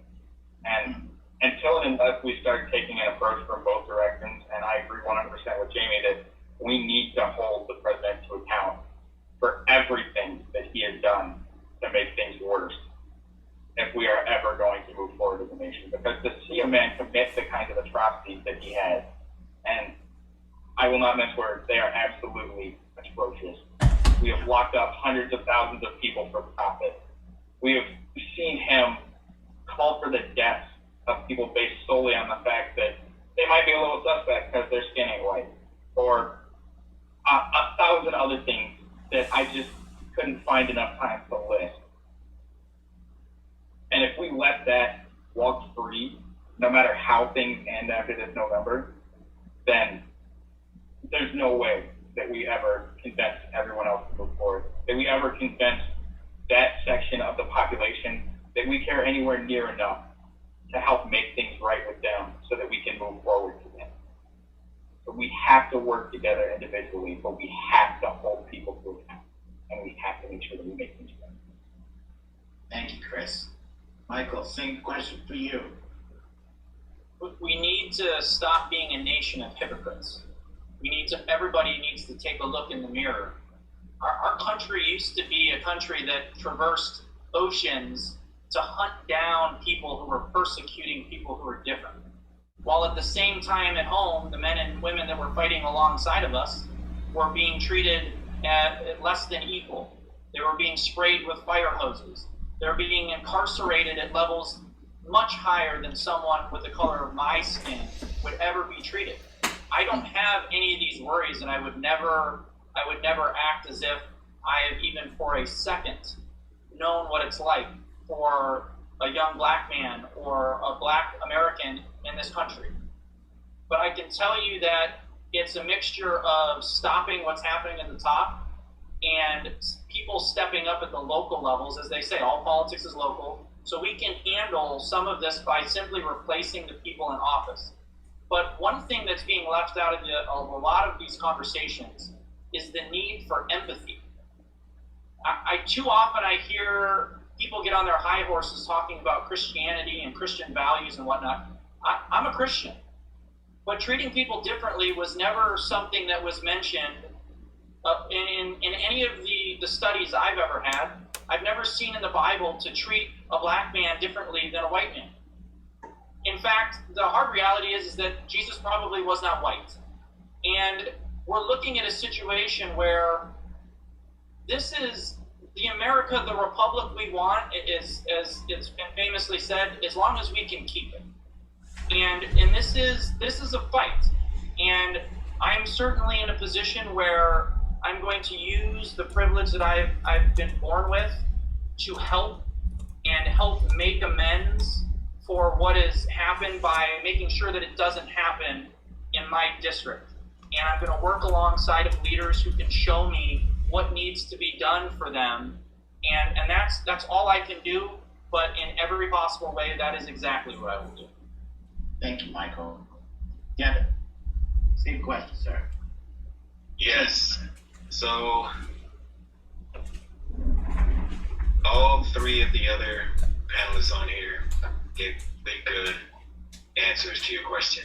I'm going to approach it from a different, because all I can do right now is just repeat what they've already said. It doesn't have to start from the top, but it needs to be seen from the top. We need better legislation. We need to be, but here's the angle I'm going to approach this from. People of color need to not be demonized. We are looked at as animals, as criminals, without even getting to know us, simply because we have darker pigmentation, simply because we have beards.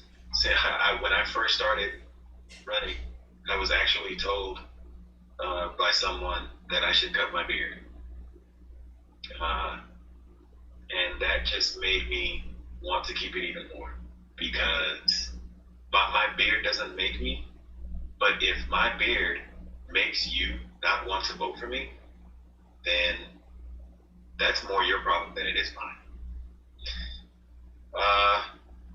I have had to have, and not today, not because of what happened with Ahmaud Arbery, not because of what happened with Tamir Rice, not because of what happened with anyone else, but because it is the situation for people of color around the country and around the world. I have had to have the talk with my sons to let them know how to respond if they are approached by a police officer, if they are pulled over. I've had to do, and I should not have to do that. Our police authorities are there to keep us safe, not to place us in more danger than before they showed up. I remember seeing a video of this Caucasian woman. She was leaning out of the sunroof of her SUV. She was cursing at the police and all kinds of stuff. And they tried their best to defuse the situation. I believe that even when they pulled her out of the vehicle, she was struggling. And all that happened is that she got detained. I don't even know if she was arrested or charged, but I know that she was detained. But then you have someone, oh my God, please forgive me for forgetting her name, but you have someone who was totally calm, pulled over for, I can't remember what. The turn signal. What's that? The turn signal. That was Sandra Yes. Land? It was a turn signal, and ends up dying overnight in in jail in her cell. The disparity is far beyond extreme, and so that one of the reasons that I am running is to show people there has never been in District 9 someone to run that looks like me. Never. In District 9 history, never. And I am here to show people that people who look like me, people with my background, people who speak like me, we are good people. We like to have fun. We are intelligent, articulate, and we want the same things that every other American wants, that every other person in the world wants. We want to fall in love, get married, have kids, raise those kids to be productive citizens, buy a home and well, for me, buy my ranch and rescue horses and raise honeybees. Like, I want to do those things, because Democrat is not a bad word. Black people are not bad people. We are the same as everyone else, and we want to be treated as such. Let us live our lives. We are entitled to the pursuit of life, liberty, and the pursuit of happiness.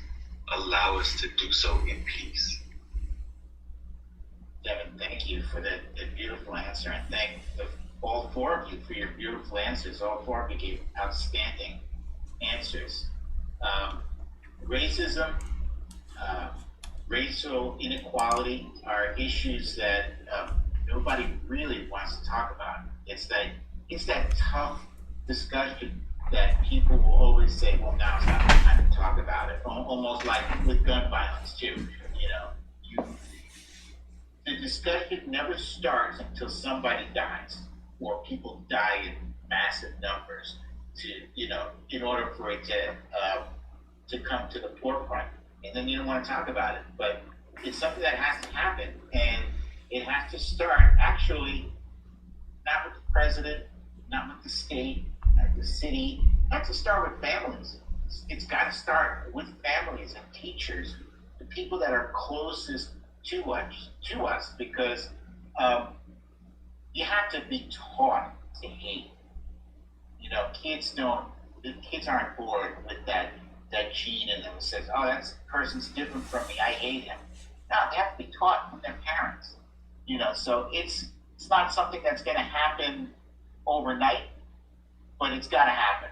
It's got to happen, and we have to make it. We have to will it to happen. You guys, I love you for saying that you have to use your privilege to make that change, and I love that. And I love that about our party, about the Democratic Party. We are the freaking good guys. We're the resistance, the rebellion, whatever.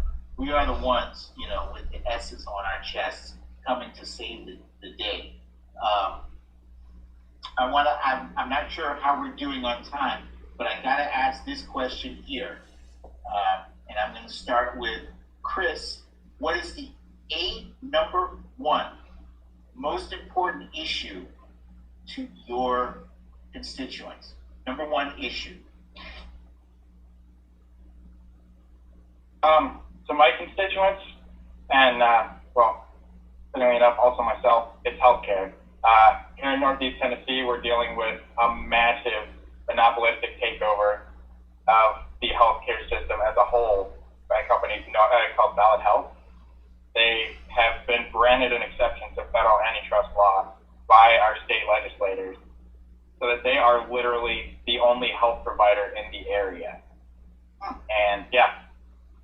And almost immediately after the merger was allowed, that it birthed this monopoly, they started downgrading trauma centers, closing hospitals, and outsourcing this, that, and the other, and generally doing everything they could to decrease the quality of care that people got around here.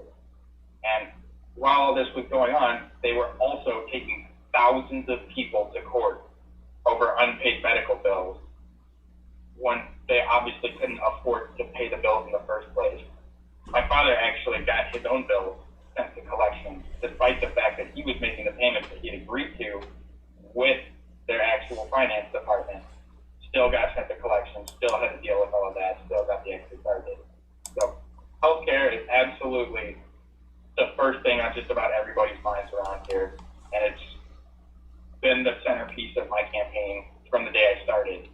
That was why you I was decided to run. Yeah. Sorry. Yes. My father's situation sort of kicked me off the sidelines and right into the middle of all this when I came here and found him worse than any person should ever have to see a family member, especially when they're still working. He was on a cane, barely able to walk, barely able to speak, working at a hardware store, if you can believe that, in that kind of condition, 40 hours a week.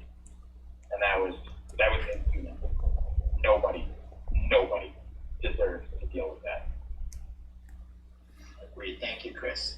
Michael, your question. Number one issue for your voters.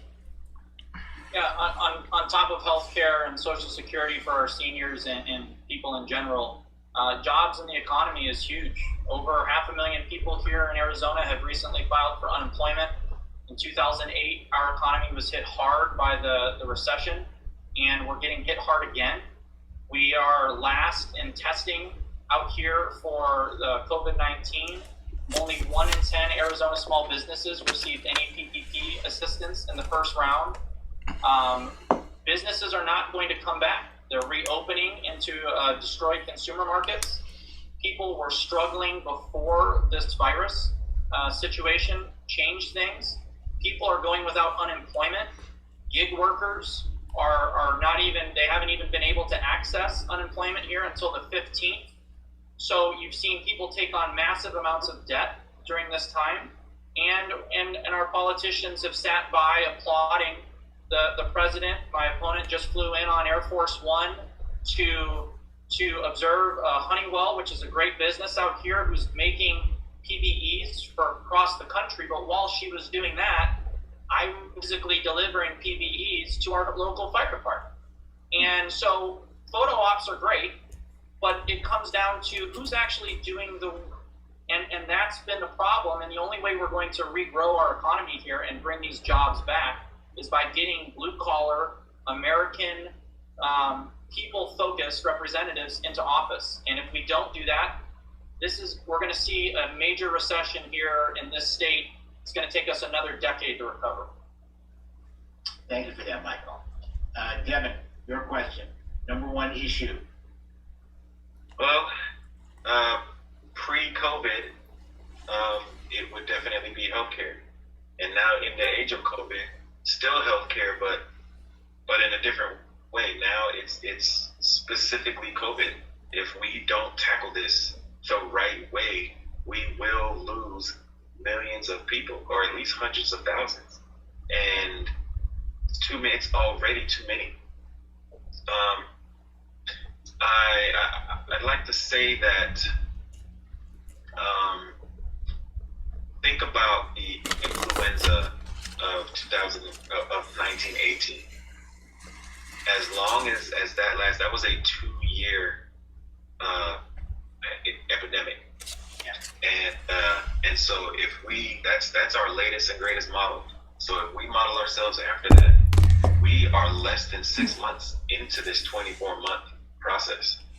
And I don't know enough about it to know, but I would guess that the progress that we made in 6 months is probably not nearly as good as the progress they made back then, simply because of who we have in charge. And more worried about how he is seen than how he's actually running the country with this issue. So I think that it is important that we establish, that we learn from what we're learning right now, that we learn from what we're going through, and establish an early warning system. We need to have an early warning system that enables us to lessen the impact of not only the next epidemic, but this one, the next wave. We're still in the first wave of things. New York City has gotten through their first wave, but we're still in the first wave as a nation. And so we need an early warning system to be able to tell when that next wave is going to hit and lessen the impact of that. And then hopefully learn from that and lessen the third impact and prevent a fourth. We need to, all of that needs to happen until there's a vaccine. And, you know, from when this first started, well, at least early March, they were talking about 18 months before we have a vaccine. You know, so that puts us at what? August, September of 2022. So, of 2022, that's 21. 21. That's don't judge me on my math. That is just, it's gonna be a long time, relatively, before we get to a place where things get back to, if they ever do. And the longer that our president and our governors are not taking this seriously enough and being too afraid to tell people to stay home, I know that you can't force people to stay home. You can't force people to wear their masks. You can't force that. And even if you tried to, you couldn't enforce it. However, leading from the front is what you should be doing. So you should be setting the example, because so many people, these people who voted for you, are listening to you. They trust you. So set the example. Put your own bias aside. Put your need or want or desire to please the president aside.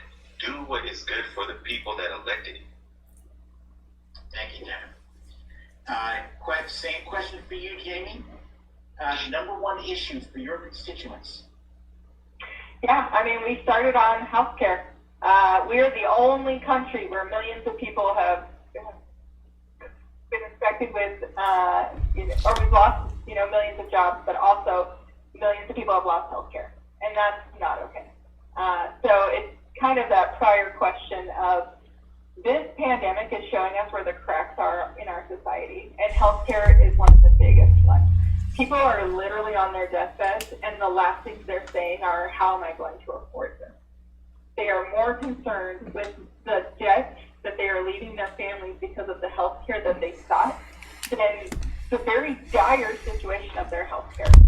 We have a sick care system. We don't focus on prevention or treating people. We have governors who are fighting against Medicaid expansion. We have rural hospitals shutting across the country, which has only been magnified in the world of COVID-19. And so it is time that we start taking a serious look at healthcare, and that we start making it more accessible and more affordable for everyone. My relationship to healthcare is very personal. I grew up on Medicaid, and when you are on Medicaid, there's a shame that comes with that, and it makes you not want to seek care. My mother waited until she was very ill to go to the doctor to see what was wrong, and she was diagnosed with metastatic colon cancer at 35 and died within a month of her diagnosis. And it's because she wasn't able to seek care. She wouldn't have been given a colonoscopy at 35 because Medicaid says that doesn't start until you're 50.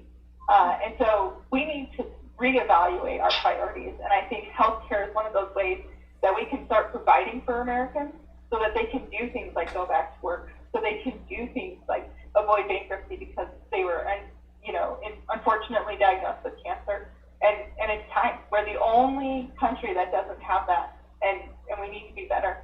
Utah, America, we all deserve better. Agreed. And guys, thank you. I'm not sure how we're doing on time here. I feel like my family's ready to kill me. Are we? We should probably start wrapping up now. Yeah, I'm sure my dinner is long since cold. It's been sitting since the last town hall that I just left. I say 10 more. 10 more questions.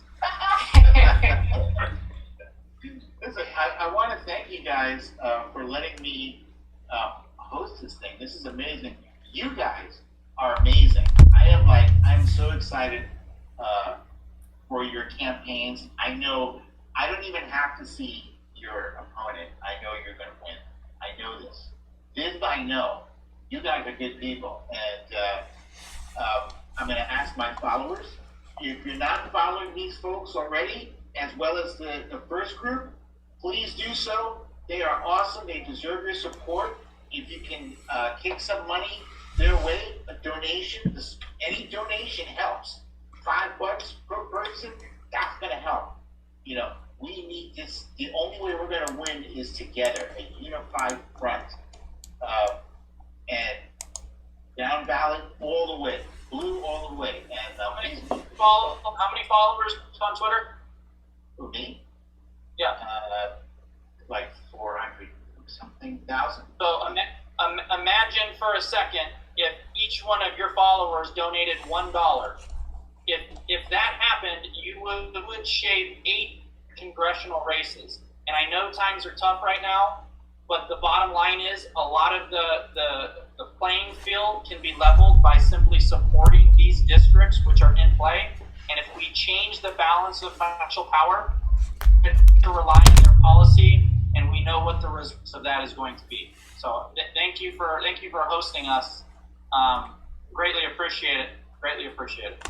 Oh, my pleasure, Michael. And if you have not yet had a chance to read The Littlest President, it's available on my website, brooklyndadefiant.com, and it's also available on Amazon. It's got some excellent illustrations. We've got Joe Biden right there. Well, Nancy rumor has Pelosi. it you do quite the dramatic reading. What's that? I said, rumor has it you do quite the dramatic reading. I do. It's great. It's great. You should check it out. I would like an autographed copy, please. Oh, absolutely. They're Oh, all yeah, at yeah. brooklyndadefiant.com. You can click on the long black button that says limited autographed edition. Yeah, I think this is where I'm sitting right now. This is where I autographed the books and ship it out. Awesome. Oh, I wanted to say as Thank well you so much that for coming. I came on right at the end of the last session, and I heard you call us the B team. I heard that. Oh no! I wasn't going to I say. also came in right about that moment. You guys are 18 in my book, man. All 8 of you. All 8 of you are the A team. A team. Thank you, guys. Thank you very much for joining us Thank today. you. Great. They say. Thank you so much. Stay safe. Thank you. Bye. Good night, everybody. Bye.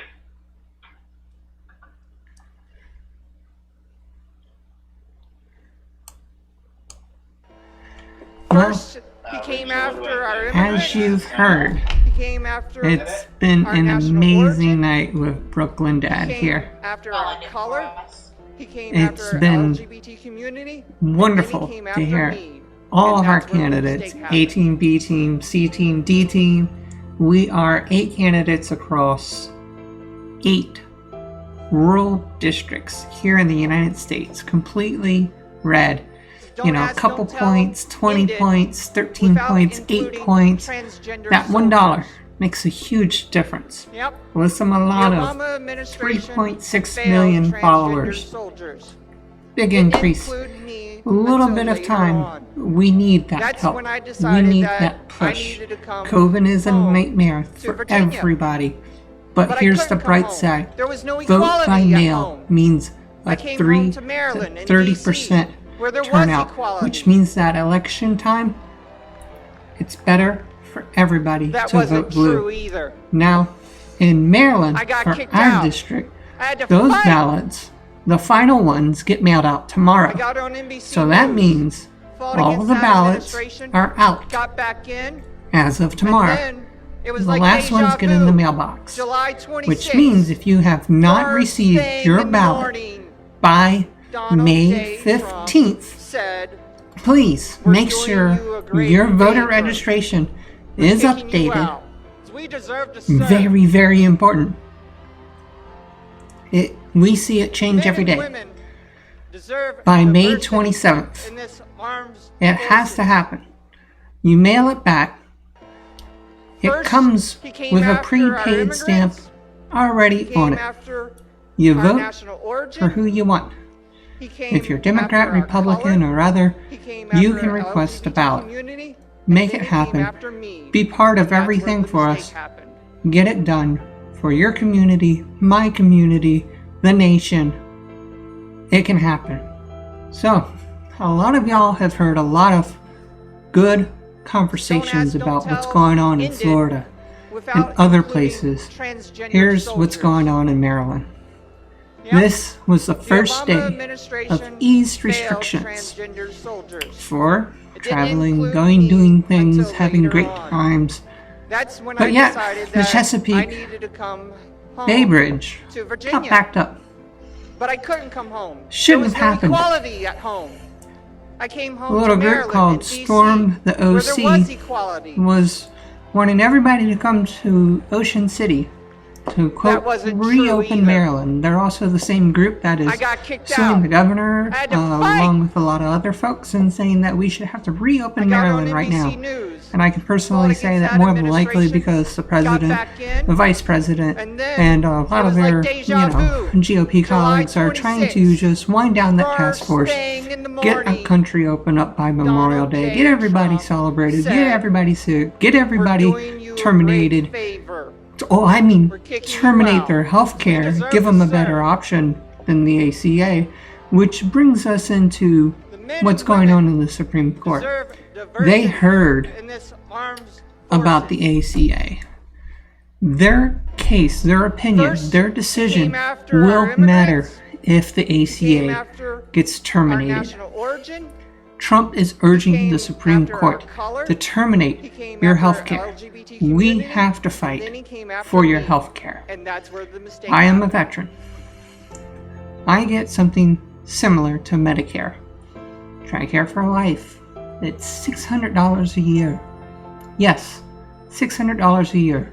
Don't One ask, don't car tell payment a ended year for a without family. including transgendered soldiers. Affordable health care is possible. Yep. The Obama administration Which also, failed transgender we've heard a lot from our soldiers. candidates It didn't tonight include me about until later on. what is going on in That's their when I community decided that at the I grocery needed to store. come home Each to Friday, Virginia. because it's But I couldn't payday come home. like everybody there was else. no equality It's at time home. to go get groceries. I came home to Maryland and DC. I didn't have an where opportunity there was to equality. stock up on everything. When COVID hit, the normal things That that wasn't were like true $2, either. $3 for cases of water I got were kicked $6. I had to The normal fight. $2.99 for a couple pounds of meat I got on NBC became News. $20. Fought against that administration. Baltimore, got it was back in. triple. And then it was like Then the deja shelves were vu. empty, and the July shelves started to get 26th. restocked. First Those thing were in the the problems that morning, we started to have. Donald J. The grocery Trump stores are said, struggling. We're doing you a I've great also favor. told everybody that, We're hey, kicking you out. we have local We deserve farmers. to serve. Get out there, support our local farmers, find Men them. and women They're there. deserve diversity They in this actually, armed on their forces. farm, are selling produce. They're First, selling he came poultry. after They're our selling immigrants. what you need. He came after Get to our know them. national origin. Cut out the middlemen. He came after Make our you color. and your He family came after our LGBT community. live and then he came through this after me. pandemic. And that's Help where the mistake others. happened. Wear your glove, wear your mask.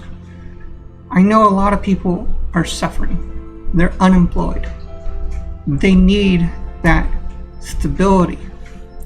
It is Don't ask, don't hard tell, ended right now without to go including file transgendered soldiers. for unemployment. It is Yep. hard to The wait to Obama get that administration benefit. failed We have to make transgender sure soldiers. that goes It didn't forward include and is me successful until for later on. everyone, not That's just in when I decided our that I little needed to district, come but home all of Maryland to and Virginia. across the nation. But I couldn't This is come why home. we're There was running no equality for at a home. federal I came office home to to Maryland make sure and DC, that when we where there was send a bill equality. through the House, we can also get it through the Senate. So when I say I'm taking on wasn't true Representative either. Harris, we're taking I on got Mitch kicked McConnell out. as well. I had We're to fight. taking on Donald Trump as well, because they're got the on NBC trifecta News, that fought is against hurting that our country, administration, dividing got our back country, in, put in 252 and then judges it was to like strip deja vu. away our civil July rights 26th, and hurt our veterans first and thing our in the women. morning, Tomorrow Donald I get J. up and I go Trump to said, see my doctor. "We're doing A you a quarterly great thing I do favor. with the VA. We're kicking you 2 weeks out. ago We they deserve told me to serve." we're not canceling your appointment, but you're going to do the same thing we just did. I'm doing a little webinar with my doctor because of the whole COVID crisis. Yes, it's great that my doctor can do that, but the nurses, the staff, they're still all there doing their job. Their parking lots are secured. When you go get your refills, you cannot enter the building. Our veterans are being turned away. The VA is a Monday through Friday 9 to 4 event. It is worse than regular pay for insurance, but it's what's available to us. Medicare is better. It is something that instead of me waiting 4 to 6 years through the VA to get something, I got fixed in 6 weeks or less. But I couldn't come So home. I know There it was works. no That's why I'm equality at home. advocating for it. I came home to Maryland And today, where there of all was things equality. of yesterday, a bill was vetoed by the governor. That wasn't true We either. understand that I got kicked the bill out. process with I had to Governor fight. Hogan works like this. If he signs it, I got on he likes NBC it. News, fought against that If he administration. vetoes it, got he back has a in, valid reason, and then or it was like he's on deja party vu. lines with it. July 26th. And if he doesn't sign it, first thing in like the the morning, gender X marker, Donald J. Trump he's kind of said, okay with it.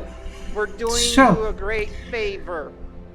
We're kicking you out. He vetoed We deserve to the serve." Kerwin Commission and the blueprint for Maryland. The men and women A deserve lot of people warned diversity us that it was in expected. armed forces. We got it passed. A lot of people went to Annapolis First, and said, he came hey, after our we want immigrants. this, we need this. We told them Came why we after needed it. our Along with all the national other origin. bills, we spent 3 days came going after back our to color. forth on Came after our LGBT between community, 6 or 8 and then he offices came to make after sure me, that it got and passed. that's where the mistake happened. And we dotted all the T's and I's and made sure that what you wanted got done. And now we're gonna have to go back and do it again. And the one thing that I Don't said ask, is, don't hey, tell, if I'm end elected, it without are you gonna including ask for federal funding? And transgendered they're like, soldiers. that's a great idea. Yep.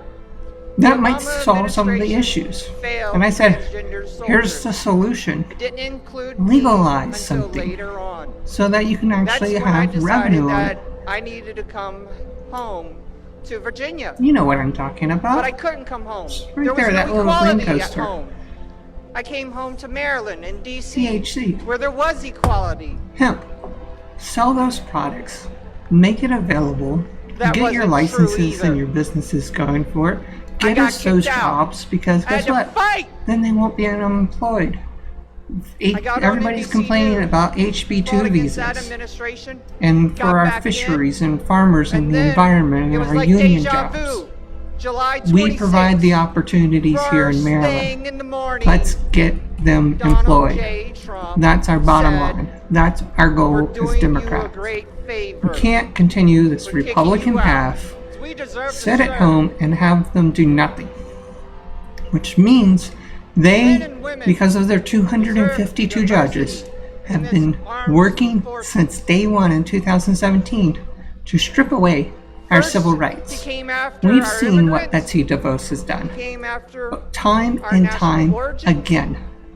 He came We after also our color. have been hearing He about came after what our they might LGBT do community, for and then he cases came after regarding me. Title VII. And that's where the mistake happened. And especially for those of us in our military. And then we all remember exactly what happened with Roger Stone.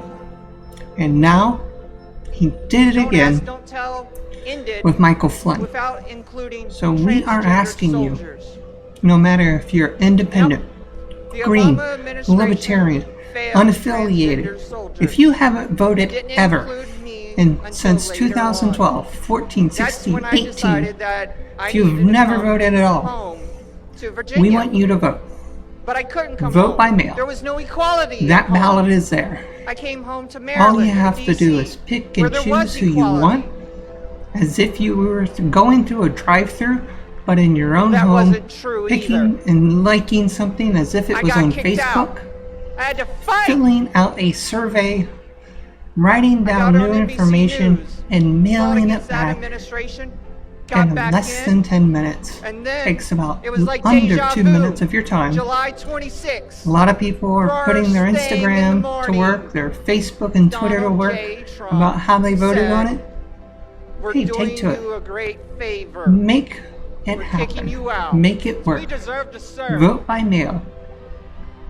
I'm Mia Mason. I'm running for Men and Congress. women Let me deserve show you diversity why in we this are fighting armed for you. Forces.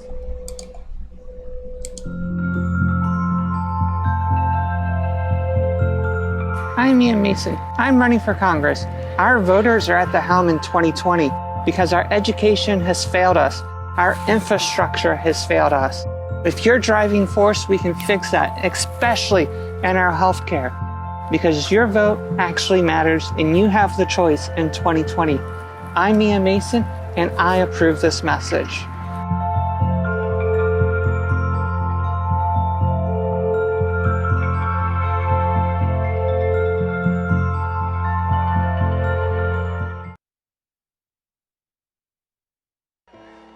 First, he came after our immigrants. He came after our national origin. He came after our color. He came after our LGBT community. And then he came after me. And that's where the mistake happened.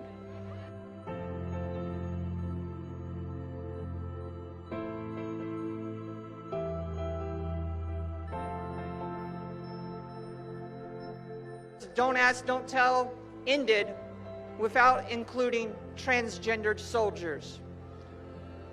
Yep, the Obama administration failed transgender soldiers. It didn't include me until later on. That's when I decided that I needed to come home to Virginia. But I couldn't come home. There was no equality at home. I came home to Maryland and DC, where there was equality. That wasn't true either. I got kicked out. I had to fight. I got on NBC News, fought against that administration, got back in, and then it was like deja vu. July 26th, first thing in the morning, Donald J. Trump said, we're doing you a great favor. We're kicking you out. We deserve to serve. The men and women deserve diversity in this armed forces. First, he came after That's our right, immigrants. folks. That's why He we came after fight. our Not national just origin. for one district, He came after but our everybody, color. no matter He came who after you our are. LGBT community, That's why we're and asking then you he to came after volunteer, me. And not that's only where the just to mistake remove happened. representative hairs, but so that when we come to it on the national level, we ensure representative hairs is gone. Mitch McConnell, Don't gone. Ask, Don't Tell Donald ended Trump, without gone. including So transgender come soldiers. join us, miadmason.com The Obama /volunteer. administration You know failed where to go. transgender You know where to soldiers. find our Didn't candidates. include me Okay? until later It on. makes sense That's when to I spend your decided time that with us. I needed to Call come home our to people Virginia. out in our But I rural couldn't come areas home. There was no and make a equality difference in at home. 2020. I came home So to join us. Maryland and DC, NoDimLeftBehind.com. We have another forum tomorrow night with Jen, That wasn't and true we either. look forward to serving Maryland I got District kicked 1 out. with you. I had to So fight. have a great night.